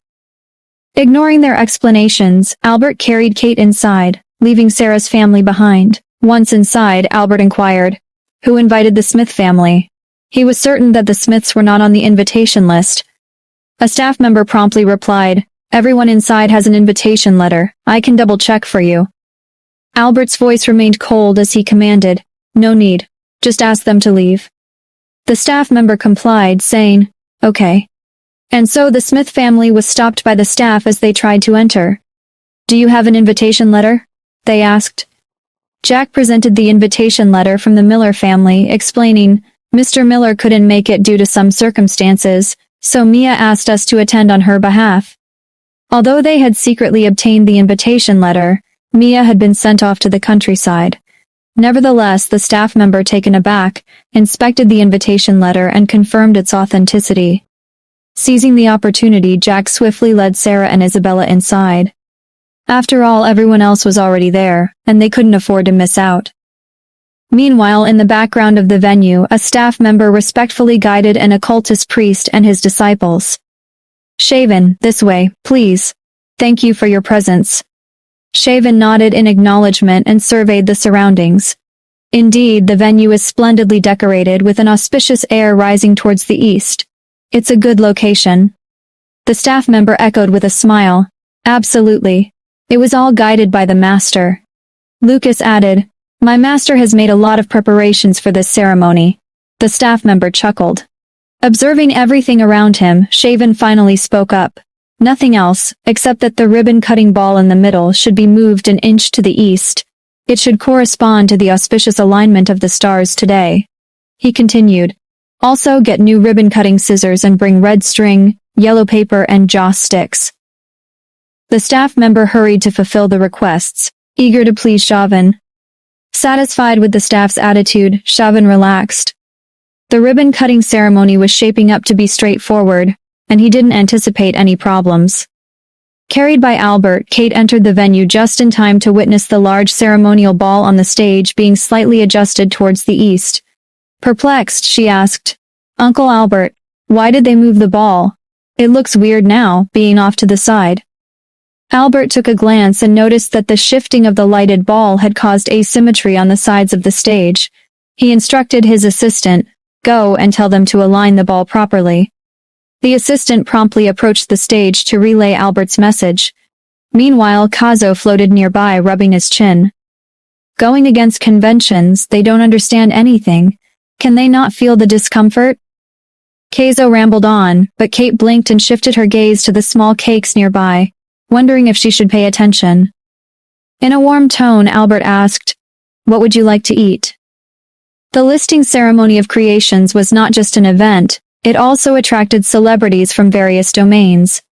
In the center of the venue stood the platform for the ribbon-cutting ceremony, and in front of it were seats for the spectators. Rest areas were arranged on both sides of the main area, offering tea and snacks. As Kate was about to respond, she noticed a woman with an exceptionally pale complexion in the far corner, her eyes wandering. Curiosity piqued, Kate inquired, "Master, what's over there?" Kazo narrowed his eyes and whispered, "An evil ghost?"